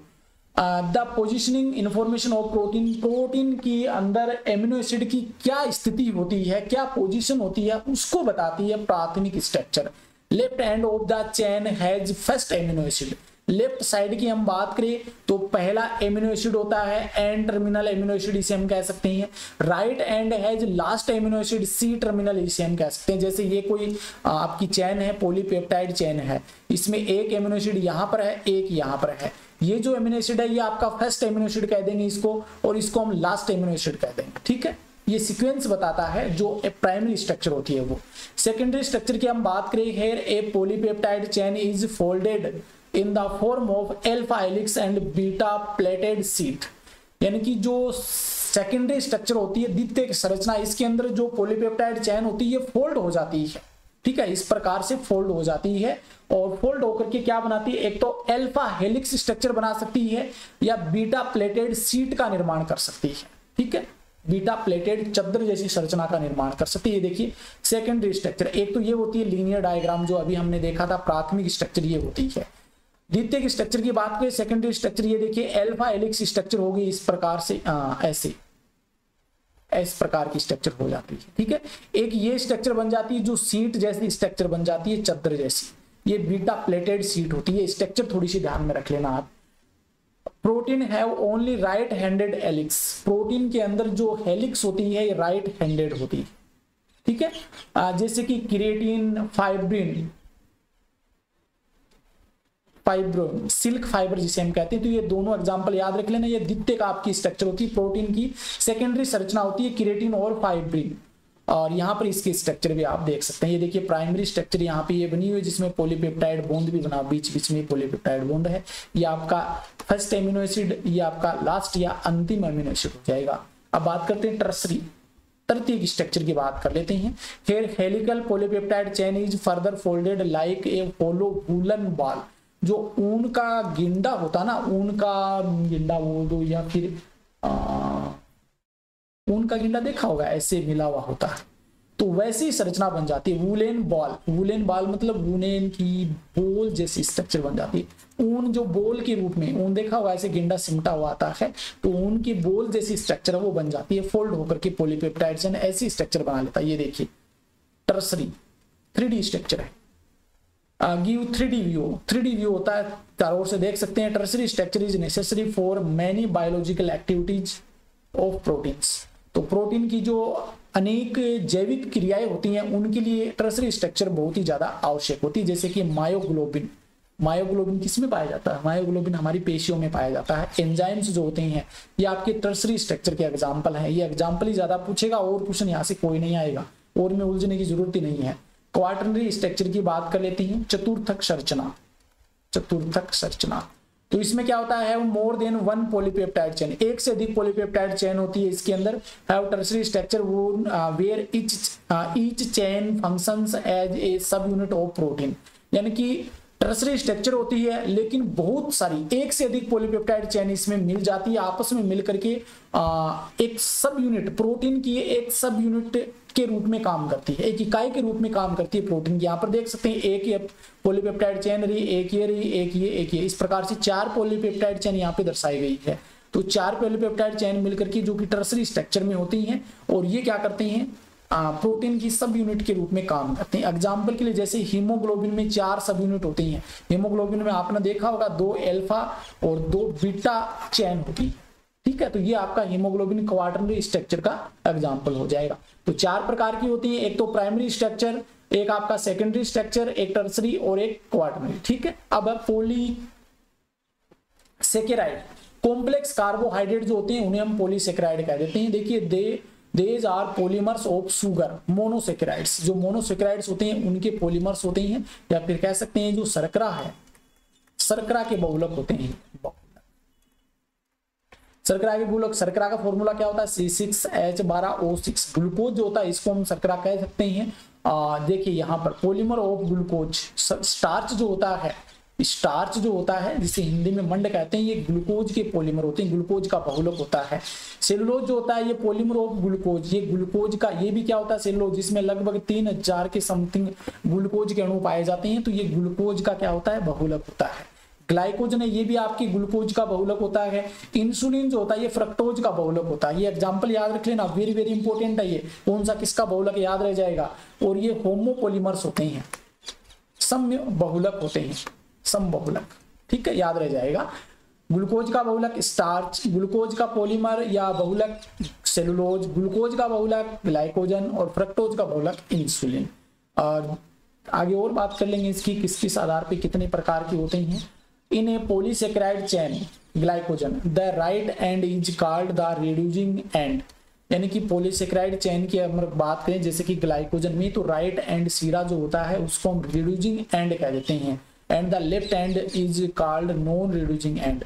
अगर मान लीजिए ये कोई सिरा है, ये आपका राइट एंड है, तो इसको हम रिड्यूसिंग एंड कह देंगे, ठीक है, और इसको नॉन रिड्यूसिंग एंड कह देंगे, ठीक है। ये अपचाई सिरा होता है, ये नॉन अपचाई या कह सकते हैं, या अपचाई सिरा होता है। There are complex polysaccharide formed of amino sugar and chemically modified sugar.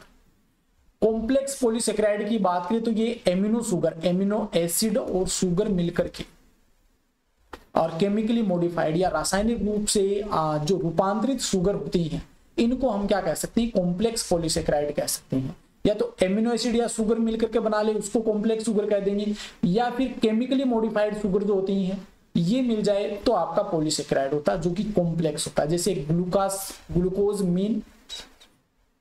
Amine N acetyl galactosamine, N acetyl galactosamine. दोबारा से देखिए, थोड़े से नाम क्या है डिफिकल्ट लग रहे हैं, और मेरे को क्या थोड़ी सी प्यास लग रही है, इसका ये शब्द निकल भी नहीं रहे। ग्लूकोजेमाइन, एन एसिटाइल ग्लेक्टोसेमाइन, ठीक है, याद रह जाएगा। दोनों एग्जांपल याद रखने हैं कॉम्प्लेक्स पॉलीसेकेराइड की।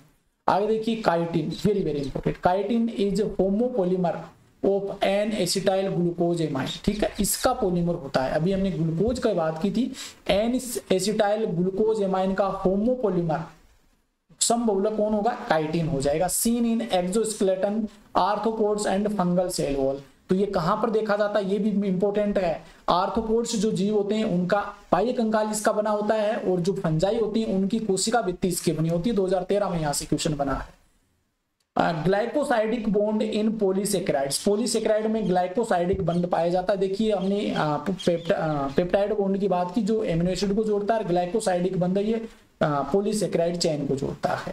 It is the bond formed when individuals monosaccharides are linked between. अगर दो मोनोसेकेराइड को हम जोड़ते हैं तब आपका ग्लाइकोसाइडिक बंध उसमें पाया जाता है। Between two carbon atom followed by dehydration, dehydration होता है वो सेम चीज है, दो कार्बन है, इसके मध्य क्या करेगा, एक H2O का अणु निकल जाता है, और निकलने से ये क्या हो जाता है, आपका मोनोसेकेराइड, दो मोनोसेकेराइड जुड़ते हैं और ग्लाइकोसाइडिक बंध का निर्माण हो जाता है। ये देखिए यहाँ पर दे रखा है ग्लाइकोसाइडिक बंध, एक बार बता देते हैं। ये एक मोनोसेकेराइड है, ये एक मोनोसेकेराइड है, दोनों जुड़ते हैं, ये आपका जुड़ गया। ये जो होता है ये ग्लाइकोसाइडिक बॉन्ड होता है। Cellulose has no complex helix and so can not hold, यानी कि जो सेलुलोज होता है इसकी संरचना कॉम्प्लेक्स नहीं होती है ज्यादा, और हेलिकल्स मतलब ऐसे सर्कुलर रूप से भी होल्ड नहीं होती है इसकी structure. Plant cell wall are made up of cellulose, plant cell wall cellulose की बनी होती है। Paper made of plant pulp, जो पादप का जो गुद्दा होता है ना, गुद्दा, उससे पेपर बनाए जाते हैं। And cotton fibre cellulosic, cotton fibres होते हैं वो भी सेलुलोज के बने होते हैं, ये भी याद रख लेना। काइटिन वाला सेलुलोज वाला इंपॉर्टेंट है। Starch formed helical secondary structure, starch जो होता है मंड, ये सेकेंडरी हेलिकल स्ट्रक्चर का निर्माण करता है। ये देखिए स्टार्च की structure, starch holds two molecules in the helical portion giving blue colour, यानी कि दो मॉलिक्यूल्स होते हैं वो स्टार्च के अंदर होल्ड होते हैं। देखिए एक मॉलिक्यूल्स ये और एक ये, और ये क्या करते हैं ब्लू कलर के helical portion giving blue colour के अंदर रिप्रेजेंट होता है। Nucleic acid are two type, nucleic acid दो प्रकार के होते हैं, एक तो डीएनए डीऑक्सीराइबोज न्यूक्लिक एसिड, और एक आरएनए होता है राइबोज न्यूक्लिक एसिड। इसमें डीऑक्सी राइबोज शर्करा होती है, इसमें राइबोज शर्करा होती है।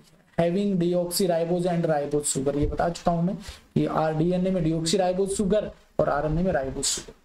सेकेंडरी स्ट्रक्चर ऑफ डीएनए, द्वितीयक संरचना, डीएनए की द्वितीयक संरचना है। वाटसन एंड क्रिक का जो हेलिक्स मॉडल है उसकी बात करते हैं। DNA different type such as A B C Z, ये अलग अलग प्रकार का होता है, ए बी सी जेड।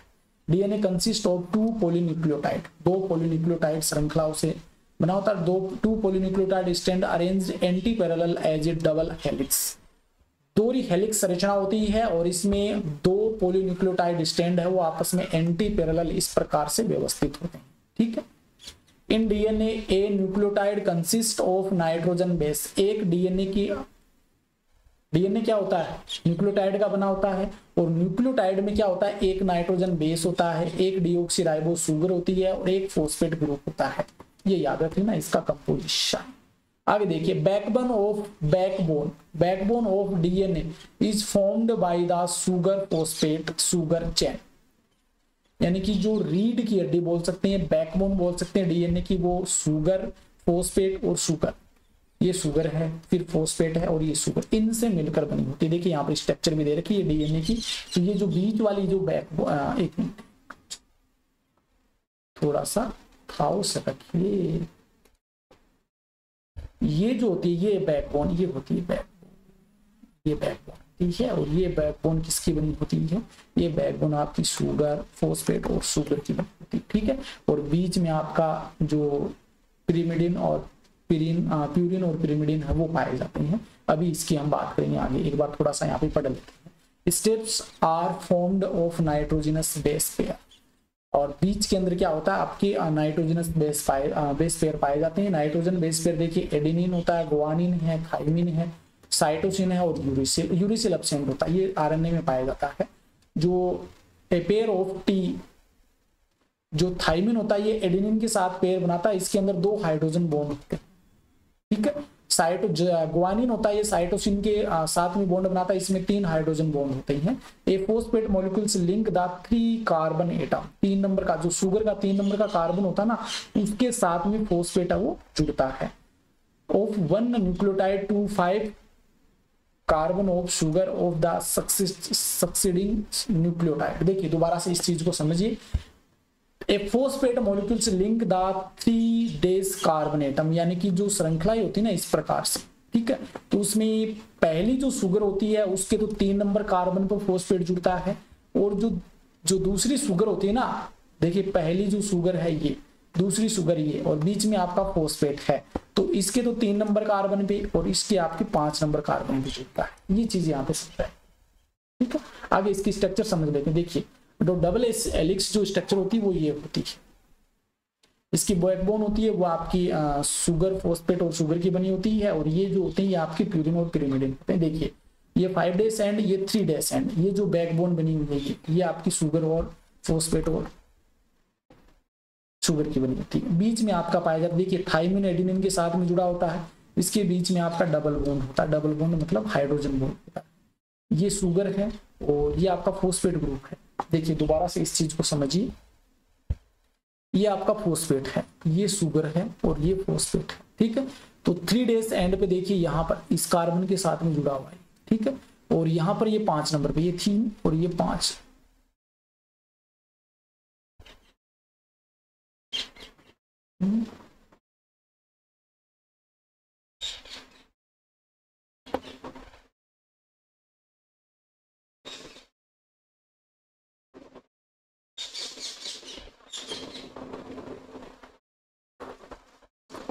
एक मिनट देखिए, एक मिनट। ये आपका फॉस्फेट, ये शुगर है और ये फॉस्फेट है। देखिए ये यहाँ जुड़ा रहता है इसके साथ में, शुगर के साथ में, और ये यहाँ जुड़ा रहता है फॉस्फेट। ठीक है, तभी तो बनाया जाए। रीढ़ की हड्डी जो होती है इसकी बैकबोन एसपीएस यानी कि फोस्फेट सल्फर फोस्फेट और सल्फर से बनी होती है। ठीक है, ये स्ट्रक्चर होती है बैकबोन की। और इधर ये आपका जुड़ा हुआ होता है प्यूरिन या पिरामिडिन से। तो थाइमिन एडेनिन के साथ में साइटोसिन ग्वानिन के साथ में इसमें ट्रिपल बॉन्ड होता है, फिर ग्वानिन साइटोसिन इसमें ट्रिपल बॉन्ड होगा और इसमें भी डबल बॉन्ड होगा एडेनिन और थाइमिन। याद रह जाएगा, ये प्यूरिन होते हैं, ये पिरामिडिन है, इधर ग्वानिन और ये थाइमिन। टी का मतलब थाइमिन, ए का मतलब एडेनिन, सी का मतलब साइटोसिन और ये फोस्फेट है और ये शुगर है। ये स्ट्रक्चर एक बार बना के देख लेना, याद रह जाएगी, इंपॉर्टेंट स्ट्रक्चर है, यहाँ से क्वेश्चन बन सकता है। इन बीडीएनए में क्या होता है देखिए, इंपॉर्टेंट है ये। One full turn off helical strand has 10 steps, 10 base pair. जो बीडीएनए होता है इसमें क्या होता है, कंप्लीटली टर्न होता है, हेलिकल स्ट्रैंड जो है कंप्लीटली टर्न ले लेता है और इसमें 10 बेस पेयर होते हैं। कंप्लीटली टर्न, ये कंप्लीट जो टर्न है ना एक, ये कंप्लीट टर्न, इस कंप्लीट टर्न में आपको 10 बेस पेयर मिले, 10 बेस पेयर मिलते हैं।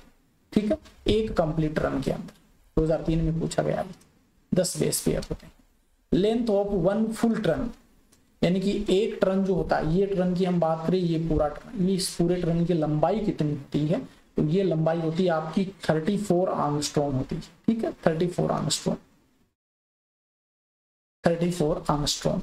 At each step the stand run 36 degree और प्रत्येक स्टैंड वो 36 डिग्री पर घुमा हुआ है। ठीक है, ये इंपॉर्टेंट फैक्ट है आपके बीडीएनए की स्ट्रक्चर है ये। एक तो आपका 10 पेयर होते हैं एक हेलिक्स में, जैसे यहाँ पर हम बात करें, ये जो बीच में एक बना ना, ये जो एक टर्न बना, एक कुंडल बना, इसमें आपके 10 पेयर होते हैं।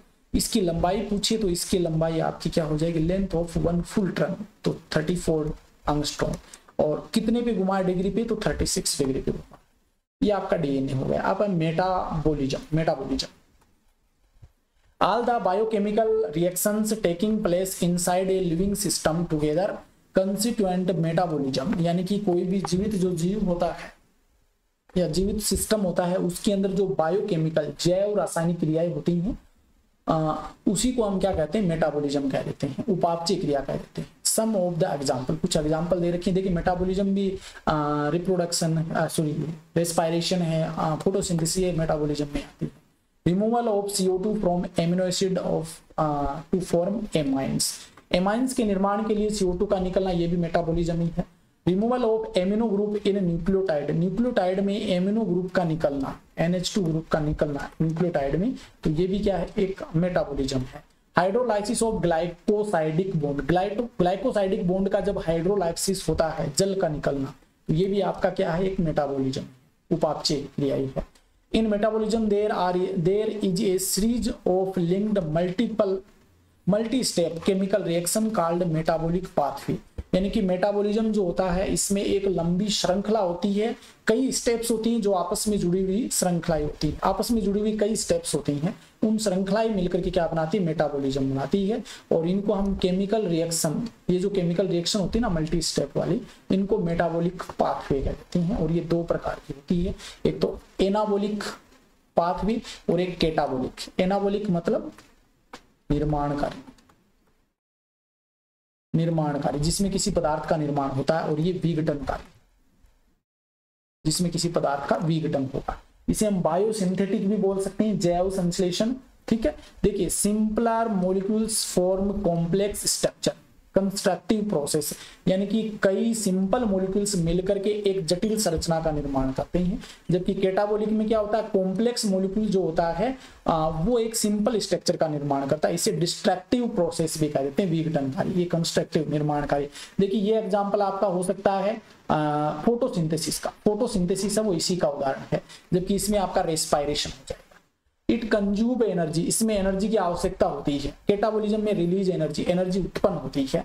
Formation of acetic acid from cholesterol, cholesterol से एसिटिक एसिड का निर्माण। Assembly of amino acid to protein, amino acid से प्रोटीन का निर्माण, मतलब एक बड़ा प्रोडक्ट बन रहा है। फोटोसिंथेसिस ये इसके उदाहरण है जो आपको याद रखने हैं। Formation of lactic acid form glucose, glucose से लैक्टिक एसिड का निर्माण, जैसे कि ग्लाइकोलाइसिस और रेस्पायरेशन, ये हो जाएंगे आपके केटाबॉलिज्म के उदाहरण हो जाएंगे। Metabolites are organic compound taking part in metabolism, metabolism में जो ऑर्गेनिक कंपाउंड उसमें पार्टिसिपेट करते हैं या जो काम में ले जाते हैं ना, उन पदार्थों को हम क्या कहते हैं, उन यौगिकों को मेटाबोलाइट्स कह देते हैं, जो मेटाबॉलिज्म में काम करते हैं, जो भाग लेते हैं। दे आर टू टाइप्स, ये मेटाबोलाइट्स दो प्रकार के होते हैं, एक तो प्राइमरी मेटाबोलाइट्स, एक सेकेंडरी मेटाबोलाइट्स। प्राइमरी मेटाबोलाइट्स की बात करें तो they have identifiable functions in physiological process and necessary for life, यानी कि इनका जो फंक्शन होता है वो आइडेंटिफिकेबल, यानी मतलब, एक मिनट थोड़ा सा पानी पी लेता हूं क्या।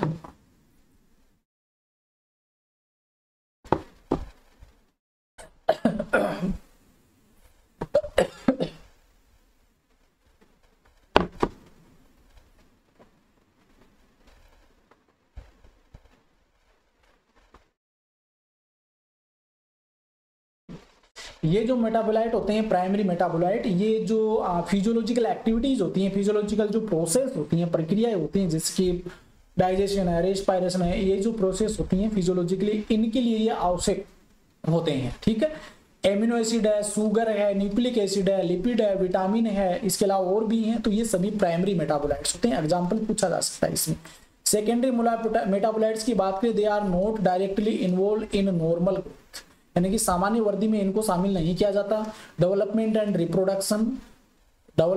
रिप्रोडक्शन, सामान्य वृद्धि, इन सभी में डायरेक्टली इनको शामिल नहीं करते हैं। Many of these are useful for the human welfare and some have ecological importance, तो ये मनुष्य के वेलफेयर या मनुष्य के लिए मतलब आवश्यक, वैसे बोल सकते हैं लाभकारी होते हैं, और हमारे इकोलॉजिकल जो इंपॉर्टेंस, पारिस्थितिकी रूप से बहुत ज्यादा महत्वपूर्ण होते हैं।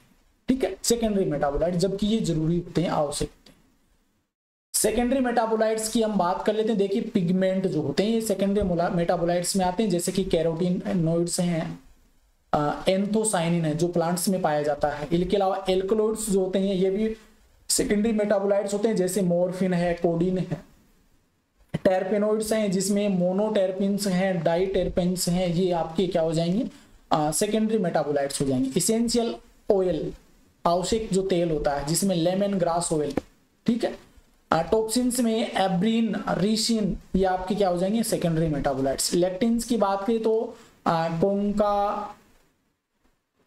कोंकानावेलिन ए, ये देख लेना आप, इंपॉर्टेंट ये भी। ड्रग्स की बात करें तो विनब्लिस्टिन और कुर्कुमिन जो होता है ये आपके ड्रग्स हो गए। पॉलीमेरिक सब्सटेंस जैसे कि रबर, गम्स, गोंद और सेलुलोज, ये आपके हो जाएंगे पॉलीमेरिक सब्सटेंस। तो ये सेकेंडरी मेटाबोलाइट्स होते हैं, जिसके उदाहरण आपको याद रख लेने हैं। Flow of metabolites through the metabolic pathway has a definite rate and direction like automobile traffic in A city.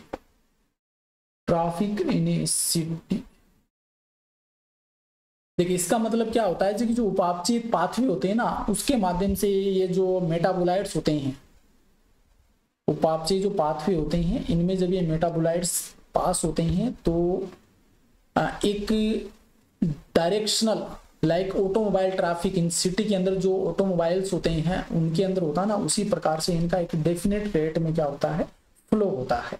ठीक है, this metabolites flow is called dynamic state of body constitutes. Body की जो इसकी हम बात करें, एक मिनट, उपापचयी है मेटाबोलाइट्स, ठीक है, शरीर, हाँ ठीक है। Metabolites flow is called dynamic stage of body constitute. Body यानी कि जो हमारा शरीर होता है उसमें एक गतिशील अवस्था इसे हम कह सकते हैं। जो मेटाबोलाइट्स फ्लो होते हैं ना, पास होते हैं, तो इस अवस्था को हम बॉडी की एक गतिशील अवस्था कह देते हैं। जैसे ऑटोमोबाइल में क्या होता है, उसमें भी तो फ्लो होता है, उसी प्रकार से बॉडी में होता है। The energy released through catabolism is stored in the form of chemical bonds। जो इनसे एनर्जी रिलीज होती है वो कैटाबोलिज्म के माध्यम से, जो एनर्जी रिलीज होती है उसको रासायनिक बंधों के माध्यम से, रासायनिक बॉन्ड जो होते हैं ना, उनके द्वारा ही क्या कर ली, स्टोर कर ली जाती है। When needed the bond energy is utilized for biosynthetic, osmotic and mechanical works. जब एनर्जी की आवश्यकता होती है, जब हम बायोसिंथेटिक, जैव संश्लेषी या ऑस्मेटिक या मैकेनिकल वर्क करते हैं, तो उनका हम उपयोग में ले लिया जाता है, जो एनर्जी रिलीज होती है वो। The most important energy currency in living system is the bond energy in adenosine triphosphate. अधिकांशतः हम मोस्ट इंपोर्टेंट अधिक महत्वपूर्ण एनर्जी करेंसी की हम बात करें हमारे जीवित तंत्र के अंदर, तो वो बंद एनर्जी जो होती है उसको हमने एटीपी कह देते हैं, एडिनोसिन ट्राइफॉस्फेट कह देते हैं। 2000 में एक क्वेश्चन पूछा गया है। अब बात करते हैं एंजाइम की, very very important last topic हमारा। Enzymes are biological catalyst which influence the speed of biochemical reactions. जो बायोकेमिकल रिएक्शन है, जैव रासायनिक जो क्रियाएं हैं उनकी स्पीड यानी कि गति को उसमें परिवर्तन कर देता है, या तो बढ़ा देता है या कम कर देता है कौन? एंजाइम। और एंजाइम क्या होती है? ये बायोलॉजिकल जैविक कैटालिस्ट होते हैं, जैविक प्रेरक होते हैं। ठीक है, आगे देखिए, almost all enzyme are protein but all protein are not enzyme. यानी कि जितने भी एंजाइम है वो सभी प्रोटीन से मिलकर बने होते हैं, लेकिन प्रोटीन है वो सभी प्रोटीन है वो एंजाइम नहीं होती। ये इंपॉर्टेंट कथन है, यहाँ से क्वेश्चन बन सकता है। Enzyme are specific, enzyme specific होते हैं, विशिष्ट होते हैं। Each enzyme has its own substrate, और प्रत्येक एंजाइम के लिए एक विशेष सबस्ट्रेट होता है जिसके ऊपर ये क्रिया करती है, वो एक विशिष्ट होता है। ठीक है, यहाँ पर देखिए ribozyme, ribozyme nucleic acid RNA that behave like enzyme. सामान्यतः सभी एंजाइम जो होते हैं वो प्रोटीन से मिलकर बने होते हैं, लेकिन अपवाद होता है एक राइबोजाइम, याद रख लेना अपवाद के रूप में। ये आरएनए से निर्मित होता है, जो कि न्यूक्लिक एसिड या आरएनए से निर्मित होता है, और ये एंजाइम के रूप में काम करता है। नीट 2016 में यहाँ से क्वेश्चन पूछा, ये अपवाद है। Enzyme form tertiary structure with सम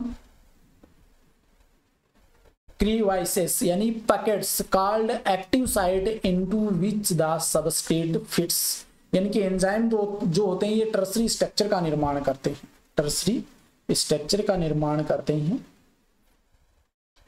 क्योंकि ये सक्रिय स्थल जो होता है इनका, एक्टिव साइट जो होती है सक्रिय स्थल, वहां सक्रिय स्थल पर जो सबस्ट्रेट आकर के जुड़ता है, सबस्ट्रेट जुड़ता है। जैसे यहां पर हम बात करें, एक मिनट, यहां तो नहीं, यहां देखिएगा, ये देखिए ये सबस्ट्रेट एक्टिव साइट है। यहां पर अगर कोई प्रोडक्ट आकर के जुड़ता है तो एक 3D स्ट्रक्चर हम बात करें तो वो बन जाती है। ठीक है, carbonic anhydride is the fastest enzyme. सबसे फास्ट कार्य करने वाला एंजाइम कौन सा है? कार्बोनिक एनहाइड्रेट जो एंजाइम होता है सबसे फास्टेस्ट एंजाइम, फास्टेस्ट मतलब सबसे ज्यादा काम, सबसे तेजी से काम करने वाला एंजाइम होता है। It acylated the following reactions 10 million times, और इसकी जो रिएक्शंस करने की टाइमिंग होती है वो 10 मिलियन टाइम्स होती है। ये देखिए CO2 H2O के साथ क्रिया करा तो यहाँ पर कार्बोनिक एनहाइड्रेट जो होता है ये बाइकार्बोनेट का निर्माण कर देता है। In the absence of enzyme only 200 molecules of bicarbonate are formed in 1 hour. अगर कार्बोनिक एनहाइड्रेट एंजाइम की अनुपस्थिति में अगर कार्बन डाइऑक्साइड और H2O की क्रिया करवाए तो 1 घंटे में लगभग 200 मॉलिक्यूल्स का फॉर्मेशन होता है बाइकार्बोनेट का। ठीक है, लेकिन जब हम कार्बोनिक एनहाइड्रेट एंजाइम की उपस्थिति में क्रिया करवाए तो ये 6 लाख मॉलिक्यूल्स का निर्माण है वो पर सेकंड करता है। देखिए 1 घंटे में 200, और इस एंजाइम की उपस्थिति में कितने का निर्माण? 6 लाख, वो भी 1 सेकंड के अंदर करता है, पर सेकंड। देखिए कितना तेजी से कार्य करता है। इनकी टाइमिंग यानी कि स्पीड की कैपेसिटी बहुत ज्यादा होती है। In a metabolic pathway, each step is catalyzed by different enzymes। यानी मेटाबॉलिक पाथवे जो होते हैं वो प्रत्येक स्टेप होती है वो अलग अलग या विभिन्न कह सकते हैं, या भिन्न भिन्न प्रकार के एंजाइमों के द्वारा कैटालिस्ट की जाती है या प्रेरित की जाती है। इन ग्लाइकोलाइसिस की हम बात करें तो ग्लाइकोलाइसिस में ग्लूकोज जो C6H12CO6 होता है, ग्लूकोज, इसको पायरुविक एसिड में बदला जाता है, पायरुविक एसिड में, तो इसमें 10 डिफरेंट एंजाइम टेक प्लेस। तो यहाँ पर 10 अलग अलग प्रकार के एंजाइम वो काम में लिए जाते हैं। ये हम रेस्पिरेशन वाले टॉपिक में बात करेंगे। Nature of enzyme action, nature of enzyme action, action की क्रियाविधि की प्रकृति क्या होती है, कैटालिटिक साइकिल क्या होता है, इसका इंक्लूड फॉलोइंग स्टेप्स, कुछ स्टेप्स होती हैं। देखिए, the substrate binds to the active site of an enzyme. Enzyme की जो एक्टिव साइट होती है, सक्रिय स्थल जो होता है एंजाइम का, उसके ऊपर आकर के सबस्ट्रेट जुड़ जाता है, यानी कि E+S, ये एंजाइम और ये सबस्ट्रेट मिलकर के एक कॉम्प्लेक्स बना देते हैं। ठीक है, आगे देखिए, the induce some changes in enzyme so that the substrate is tightly bond with active site of enzyme to form enzyme substrate complex, transition state. यानी कि जो एंजाइम और सबस्ट्रेट आपस में जब जुड़ते हैं तो उस समय एंजाइम जो होता है उसके अंदर कुछ परिवर्तन होते हैं और इस कारण से जो सबस्ट्रेट होता है ये इसके साथ में टाइटली मजबूती से जुड़ जाता है। इसकी एक्टिव साइट पर, सक्रिय स्थल पर, एंजाइम के सक्रिय स्थल पर ये जो सबस्ट्रेट होता है ये सक्रिय रूप से या फिर कह सकते हैं मजबूती से जुड़ जाता है और जुड़ने से एक कॉम्प्लेक्स बनता है जिसे एंजाइम सबस्ट्रेट कॉम्प्लेक्स कह देते हैं। और ये जो अवस्था बनती है ES संक्रमण अवस्था बन जाती है। संक्रमण अवस्था इसे हम कह देते हैं ट्रांजिशन फेज, मतलब ES कॉम्प्लेक्स का निर्माण हो जाता है। The active site breaks chemical bond of substrate to form enzyme product complex. जब एंजाइम है वो प्रोडक्ट कॉम्प्लेक्स का निर्माण हो जाए, इनका निर्माण हो जाए, तब ऑटोमेटिकली क्या होता है, केमिकल बॉन्ड जो बनता है इनके मध्य वो बॉन्ड टूट जाता है। ठीक है, active site breaks chemical bond, जो एंजाइम की एक्टिव साइट होती है उस बॉन्ड को तोड़ देती है और हमें प्रोडक्ट प्राप्त हो जाता है। एक तो एंजाइम मिलता है और एक प्रोडक्ट है, इनका कॉम्प्लेक्स हमें प्राप्त हो जाता है, एंजाइम और प्रोडक्ट का। The enzyme release the product and the free enzyme is ready to bind to other molecules of the substrate. अब ये कॉम्प्लेक्स में इस प्रोडक्ट को रिलीज कर देता है, ये प्रोडक्ट रिलीज हो गया और एंजाइम अलग हो जाता है किसी अन्य मॉलिक्यूल के साथ जुड़ने के लिए। ठीक है, एंजाइम में कोई परिवर्तन नहीं होता, यहाँ पर सिर्फ ये क्रियाविधि को क्या करता है, या तो बढ़ाता है या घटाता है। This pathway goes through some unstable transition state structure, और इसमें कुछ अस्थायी संक्रमण अवस्थाएं है वो बनती है, अस्थायी संक्रमण संरचनाएं हैं वो विकसित होती है इस प्रकार के पाथवे में। 2013 में यहाँ से क्वेश्चन बना। देखिए ये स्ट्रक्चर होती है, एंजाइम सबस्ट्रेट से जुड़ता है, फिर एंजाइम सबस्ट्रेट कॉम्प्लेक्स बनता है, यहाँ पर सबस्ट्रेट प्रोडक्ट में बदलता है और फिर एंजाइम प्रोडक्ट कॉम्प्लेक्स बनता है, एंजाइम अलग हो जाता है, प्रोडक्ट अलग हो जाता है, ये एंजाइम किसी अन्य सबस्ट्रेट के साथ में जुड़ जाता है, ये स्ट्रक्चर होती है, प्रोडक्ट प्राप्त हो जाता है। और बीच में ये जो स्ट्रक्चर बनती है ये अस्थायी संक्रमण स्टेज है वो बनती है। ठीक है, कोई दिक्कत नहीं। How do enzyme speed up A chemical reaction, रासायनिक अभिक्रिया में एंजाइम कैसे वो स्पीड को बढ़ाता है। Concept of activation of energy, संक्रमण ऊर्जा या फिर कह सकते हैं जो सक्रियण ऊर्जा होती है उसकी कंसेप्ट क्या होती है उसकी बात करते हैं। तो activation energy is the additional energy required to start a chemical reaction. किसी भी रासायनिक अभिक्रिया को शुरू करने के लिए जिस ऊर्जा की आवश्यकता होती है उस ऊर्जा को हम क्या कहते हैं, एक्टिवेशन एनर्जी कहते हैं, सक्रियण ऊर्जा कहते हैं। कोई भी अभिक्रिया सक्रियण ऊर्जा, सक्रियण ऊर्जा कहते हैं किसी भी अभिक्रिया को। एक मिनट,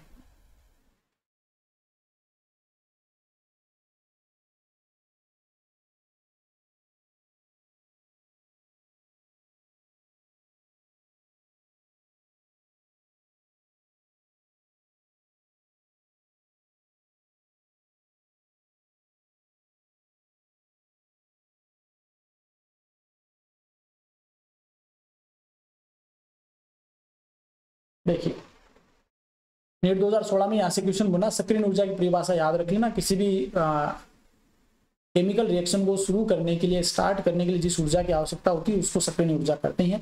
इन एन एक्सोथर्मिक और एंडोथर्मिक रिएक्शन, ये दो प्रकार की हो सकती है। एक्सोथर्मिक मतलब होता है ऊर्जा रिलीज होती है, एंडोथर्मिक दोनों एक ही चीज है। एक्सोथर्मिक या endothermic reactions, the substance must go through a much higher energy state, it is called transition stage.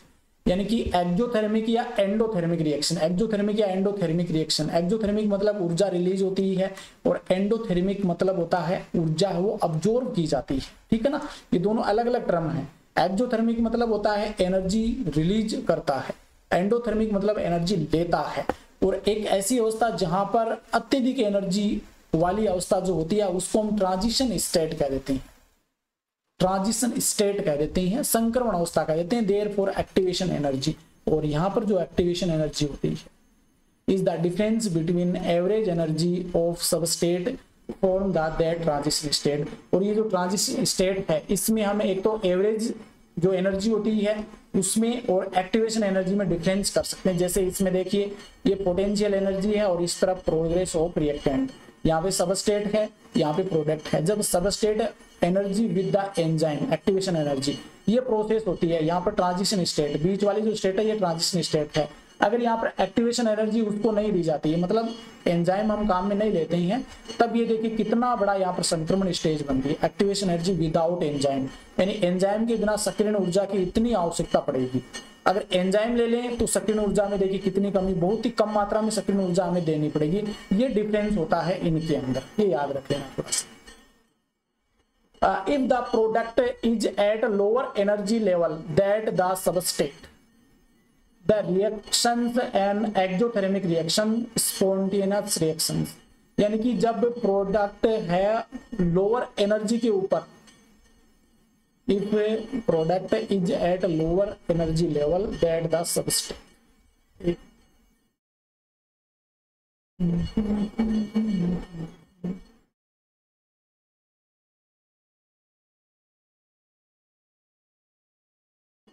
जब उत्पाद है वो एनर्जी उत्पाद है, एक ठीक है, अगर जो उत्पाद है वो सबस्ट्रेट से कम एनर्जी लेवल पर है, तो उत्पाद जो होता है ये सबस्ट्रेट से कम एनर्जी लेवल पर है, तब एक्सोथर्मिक रिएक्शन होगी, स्पॉन्टेनियस रिएक्शन बोल सकते हैं, मतलब ऊर्जा रिलीज होगी। It require no energy by heating to form a product, इसमें कोई एनर्जी की आवश्यकता नहीं होगी। अच्छा है, देखिए लाइन बहुत अच्छी है ये। If the product is at a lower energy level than the substrate, substrate से कम एनर्जी लेवल पर अगर प्रोडक्ट है तो ये जो रिएक्शन होगी एक्सोथर्मिक या स्पॉन्टेनियस रिएक्शन होगी, इसमें एनर्जी की आवश्यकता नहीं पड़ेगी। In a biochemical reaction enzyme lower the activation energy, जो जैव रासायनिक अभिक्रिया है इसमें एंजाइम है, enzyme lower the activation, enzyme क्या करता है, एक्टिवेशन एनर्जी को क्या कर देता है, कम कर देता है, कम मात्रा में एक्टिवेशन एनर्जी की आवश्यकता पड़ती है। As a result speed of the reaction increase, और इस कारण से क्या हो जाती है, रिएक्शंस की स्पीड है वो बढ़ जाती है। Rate of reaction can be doubled or decrease by half for every 10 degree temperature, 10 degree Celsius change either direction, यानी कि प्रत्येक इस रिएक्शन की हम बात करें तो इसमें डबल या फिर कह सकते हैं डिक्रीज हो सकती है प्रत्येक 10 डिग्री टेम्परेचर पर। प्रत्येक 10 डिग्री टेम्परेचर पर या तो डबल हो जाएगी या फिर कम भी हो सकती है। तो 10 डिग्री टेम्परेचर 10 डिग्री से 20 डिग्री टेम्परेचर या 25 मान सकते हैं, यही इसका सेंसिटिव मान होता है किसका, टेम्परेचर एंजाइम का। तो ये शायद आपको समझ में आ गया होगा। सीधा सा मतलब है कि किसी भी अभिक्रिया को या क्रिया को शुरू करने के लिए हमें जो एनर्जी की आवश्यकता होती है उसे हम सक्रियण ऊर्जा कह देते हैं। अगर प्रोडक्ट की ऊर्जा सक्रियण सबस्ट्रेट की ऊर्जा से कम है तो एक्सोथर्मिक रिएक्शन होगी, उसमें और एनर्जी की आवश्यकता नहीं पड़ेगी। ठीक है, एंजाइम जो होते हैं ये क्या करता है, सक्रियण ऊर्जा को कम कर देता है, जिसके कारण उस ऊर्जा जो अभिक्रिया है वो इंक्रीज हो जाती है, उसकी स्पीड इंक्रीज हो जाती है, प्रत्येक 10 डिग्री सेंटीग्रेड में उसकी मात्रा बढ़ जाती है। फैक्टर अफेक्टिंग एंजाइम, एंजाइम को प्रभावित करने वाले कारक। देखिए थोड़ा सा और बचा, फटाफट से इसको और कर लेते हैं, बस 2 ही पड़ेगा, टाइम बहुत ज्यादा हो गया ना। पहले टेम्परेचर और पीएच की बात कर लेते हैं। Enzyme show highest activity at optimum temperature and pH activity declines below and above optimum temperature. ये देखिए जो अत्यधिक तापमान होता है वहां पर क्या करती है, एक विशिष्ट तापमान पर ये अत्यधिक अपनी रिएक्शन से वो शो करता है एंजाइम, और इसी प्रकार से पीएच पर।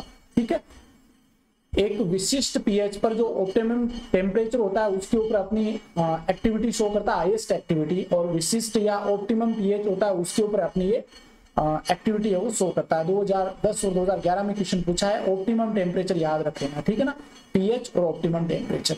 At low temperature enzyme temporarily become inactive, low temperature पे ये एक्टिव हो जाते हैं एंड इनएक्टिव हो जाते हैं, सक्रिय, निष्क्रिय बोल सकते हैं। At high temperature enzyme destroy because protein are denatured by heat, अत्यधिक टेम्परेचर कर देंगे तो क्या हो जाएगी, जो आपकी प्रोटीन होती है वो डीजनरेट हो जाएगी, डीनेचर्ड हो जाएगी हीट के कारण, और एंजाइम में वो कार्य नहीं कर पाएगा, एंजाइम डिस्ट्रॉय हो जाता है, खत्म हो जाता है। तो इनके लिए एक विशिष्ट टेम्परेचर होता है, विशिष्ट पीएच होता है।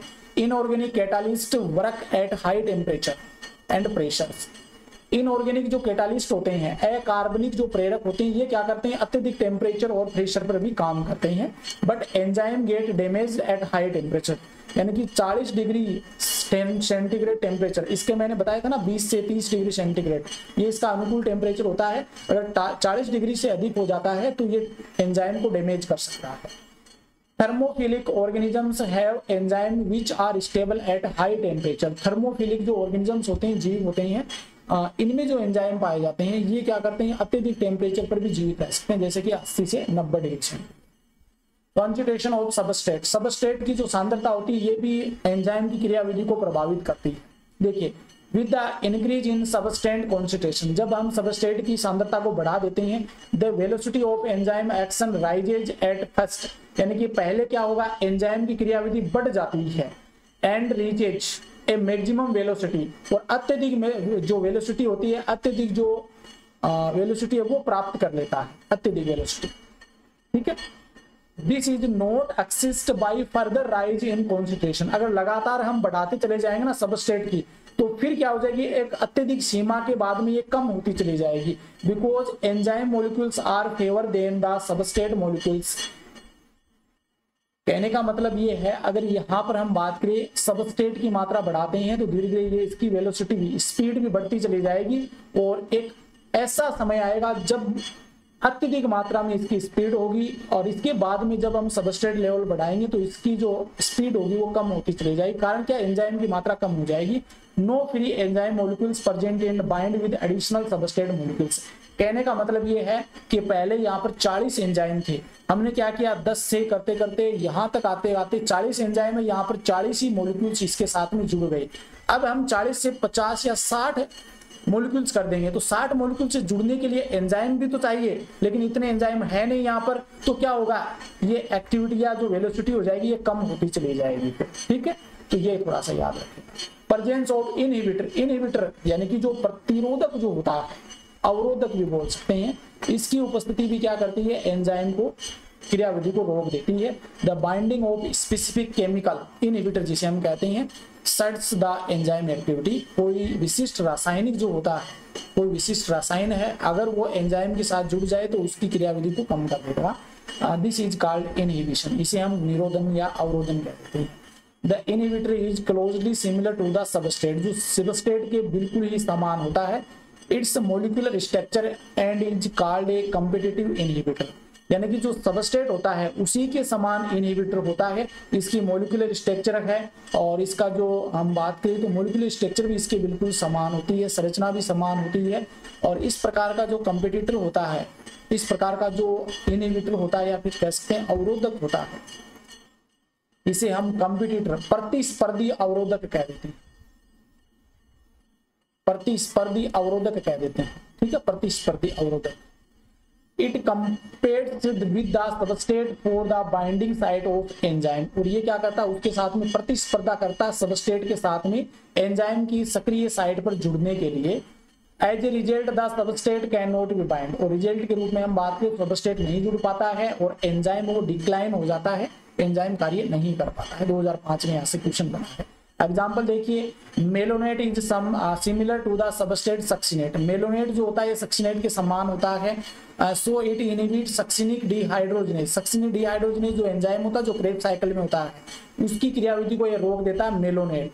ठीक है, सक्सिनेट डिहाइड्रोजनेज और फ्यूमरेज में परिवर्तन करता है, लेकिन क्या करता है, मेलोनेट आ जाता है इस सक्सिनेट की जगह, इस कारण से इसकी क्रियाविधि रुक जाती है। 2020 में क्वेश्चन बना है। Competitive inhibitor are used to control bacterial pathogens. Bacterial pathogens जो होते हैं जीवाणु जो रोगजनक होते हैं उनको रोकने के लिए कॉम्पिटिटिव प्रतिस्पर्धी अवरोधक है काम में लिए जाते हैं। Classification and nomenclature of enzyme, enzyme का नामकरण और वर्गीकरण। देखिए, ऑक्सीडो रिडक्टेज या डिहाइड्रोजनेज एंजाइम, ऑक्सीडो रिडक्टेज या डिहाइड्रोजनेज एंजाइम, इसमें क्या होता है, catalyse oxidoreductase between two substrate, दो सबस्टेंट के बीच में क्या होता है, ऑक्सीडो रिडक्टेज कैटालाइज होती है, प्रेरक के रूप में काम करता है। जैसे एस रिडक्टेज, एस ऑक्सीडाइज, एक रिडक्टेज होता है एक ऑक्सीडेशन, यानी एक जो सबस्टेट होता है उसका तो ऑक्सीडेशन होता है और एक सबस्टेट का क्या होता है, रिडक्शन होता है, ऑक्सीडाइज रिडक्शन, ऑक्सीडाइज रिडक्शन। ठीक है, इसके बाद में देखिए हाइड्रोलेजेज, हाइड्रोलेजेज catalyze hydrolysis of ester other ether peptide glycoside। ये जो बॉन्ड होते हैं ना, ester bond, peptide bond, glycosidic bond, तो इसमें क्या होता है, जो बॉन्ड होते हैं इनका हाइड्रोलाइसिस करता है जिससे H2O निकलता है। ठीक है, तो ये हाइड्रोलेज एंजाइम हो जाएगा। ट्रांसफरेज की हम बात करें तो catalyse transfer of A group between a pair of substrate S and S, यानी कि सबस्टेट का जो पेयर होता है, ये देखिए दो सबस्टेट है, यहाँ पर कोई ग्रुप जी जुड़ा हुआ है, इस जी को इसके ऊपर ट्रांसफर कर देता है, आगे जो बनेगा ना एस प्लस सी और सी पे ट्रांसफर होगा एच, यानी कि कोई भी ग्रुप है उसको ट्रांसफर करने का काम करता है, ट्रांसफरेज हो जाएगा। लाइजेज, लाइजेज का मतलब तोड़ना, तो किसी भी बॉन्ड को तोड़ने का काम करेगा। Catalyse removal of group from the substrate mechanism other than hydrolyse living double bond, यानी कि कोई भी डबल बॉन्ड, यहाँ पर देखिए सी एक्स और सी वाई है, अब क्या करेगा एक्स वाई प्लस सी सी, इस एक्स वाई को जोड़ दिया, इसको अलग कर दिया, तो यहाँ पर क्या हो गया, एक कोई भी ग्रुप होता है उसका रिमूव करता है, रिमूवल कर देता है ग्रुप को, और यहाँ पर H2O भी निकाल देता है, डबल बॉन्ड का निर्माण हो जाता है। तो लाइजेज का मतलब विघटन करना, बॉन्ड को तोड़ना। Isomerase, isomerase catalyse inter conversion of optical geometric positional isomers, यानी कि इनकी जो संरचना होती है वो लगभग मिलती जुलती होती है, एक दूसरों के आइसोमर होते हैं, और इनमें परिवर्तन करने के लिए आइसोमरेज एंजाइम होता है, जैसे कि ग्लूकोज है वो फ्रक्टोज है, इनमें परिवर्तन करने के लिए आइसोमरेज एंजाइम काम में लिया जाता है। लाइजेज ये जोड़ने का काम करता है बॉन्ड को।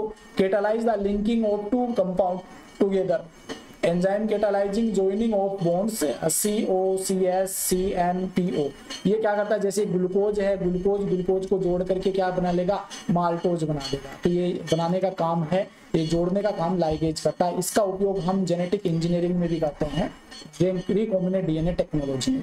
अब बात करते हैं कोफैक्टर्स। कोफैक्टर्स क्या होते हैं, हमारा अंतिम है सहकारक। प्रोटीन के अलावा अन्य आयरन है, अन्य जो भी कारक है, NADPH है, NADH है, ये सभी क्या हो जाएंगे, सहकारक हो जाएंगे। दे आर नॉन प्रोटीनर्स कंस्टिट्यूएंट्स, यानी कि प्रोटीन के नहीं होते हैं, नॉन प्रोटीन आपके घटक होते हैं जो एंजाइम के साथ जुड़ करके एंजाइम की एक्टिविटी को क्या कर देते हैं, बढ़ा देते हैं। एपो एंजाइम, एपो एंजाइम क्या होता है, protein portion of enzyme. Enzyme की हम बात करें तो एंजाइम के अंदर दो पार्ट्स में डिवाइड करते हैं, एक तो एपो एंजाइम और एक होता है कोफैक्टर। एपो एंजाइम में क्या होता है, प्रोटीन पोर्शन होता है, प्रोटीन से बना हुआ भाग एपो एंजाइम कहलाएगा, और जो प्रोटीन से नहीं बना हुआ होता है वो कोफैक्टर कहलाएगा। कोफैक्टर और कोफैक्टर और एपो एंजाइम मिलकर के होलो एंजाइम का निर्माण करते हैं। ये जो एंजाइम होगा ना, इसे होलो एंजाइम कहते हैं। प्रोटीन और कोफैक्टर मिलकर के होलो एंजाइम बनाते हैं। When the cofactor is removed from the enzyme it's catalytic activity is lost, अगर कोफैक्टर रिमूव कर दिया जाता है एंजाइम से तो वो अपनी कैटालिटिक या प्रेरकीय जो क्षमता होती है, क्रिया विधि, वो क्या कर देता है, लॉस्ट कर देता है, खो देता है। कोफैक्टर आर 3 टाइप, कोफैक्टर 3 प्रकार के होते हैं। एक तो प्रोस्थेटिक ग्रुप होता है, एक कोएंजाइम होता है और एक मेटल आयंस होते हैं। प्रोस्थेटिक ग्रुप की बात करें तो ऑर्गेनिक कंपाउंड होते हैं इसके अंदर जो टाइटली बाउंड होते हैं एपो एंजाइम से, एपो एंजाइम से मजबूती से जुड़े होते हैं, प्रोस्थेटिक समूह है। Haem in peroxidase and catalase which catalyse the breakdown of hydrogen peroxidase to water and oxygen. देखिए haem in peroxidase, peroxidase और कैटालेज ये एंजाइम होते हैं, ये क्या करते हैं, catalyse the breakdown of hydrogen peroxide to water and oxygen, water और ऑक्सीजन के बीच में जो बॉन्ड होता है उसको तोड़ते हैं। प्रोस्थेटिक समूह इस एंजाइम के अंदर ये उपस्थित होते हैं, ठीक है ना, याद रख लेना, ये ग्रुप होते हैं, जैसे कि हीम ग्रुप होता है पेरोक्साइडेज के अंदर, कैटालेज, पेरोक्साइडेज और कैटालेज के अंदर आपका हीम ग्रुप होता है। कैटालेज ब्रेकडाउन ऑफ हाइड्रोजन पेरोक्साइडेज, ये क्या करता है, इस वाटर और ऑक्सीजन इसके बीच में जो बॉन्ड होता है हाइड्रोजन पेरोक्साइडेज बॉन्ड, उसको तोड़ देता है। 2019 में पूछा गया, प्रोस्थेटिक ग्रुप हो गया। कोएंजाइम की बात करें तो ये ऑर्गेनिक कंपाउंड होते हैं, लूजली जुड़े हुए होते हैं, मतलब मजबूती से नहीं जुड़े हुए होते हैं एपो एंजाइम के साथ में। मैनी कोएंजाइम कंटेन विटामिन, कुछ एंजाइम में विटामिन भी होते हैं, जैसे कि NADP, इसमें नियासिन होता है, NAD और NADP में नियासिन होता है, निकोटिनामाइड एडेनिन डाइन्यूक्लियोटाइड, ठीक है। मेटल आयंस की बात करें, दे फॉर्म कोऑर्डिनेशन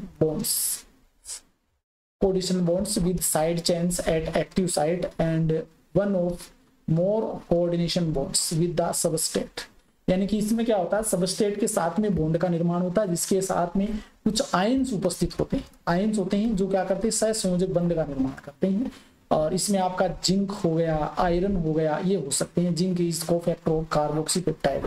कार्बोक्सीपेप्टाइड में जिंक आपका सहकारक मेटल आयन के रूप में होता है। तो ये आपके एंजाइम हो गए। ये बायो मोलिक्यूल्स आपके कंप्लीट होते हैं। यहाँ पर थोड़ी क्लास लंबी जरूर हो गई क्योंकि साथ में मैं इंग्लिश वाला पोर्शन ले लिया ना, मेन चीज तो ये हो गई तो उसको हिंदी में बताना पड़ता है, ये थोड़ी सी दिक्कत हो गई। लंबा चैप्टर है। आज के लिए इतना ही, धन्यवाद, थैंक यू, शुभ।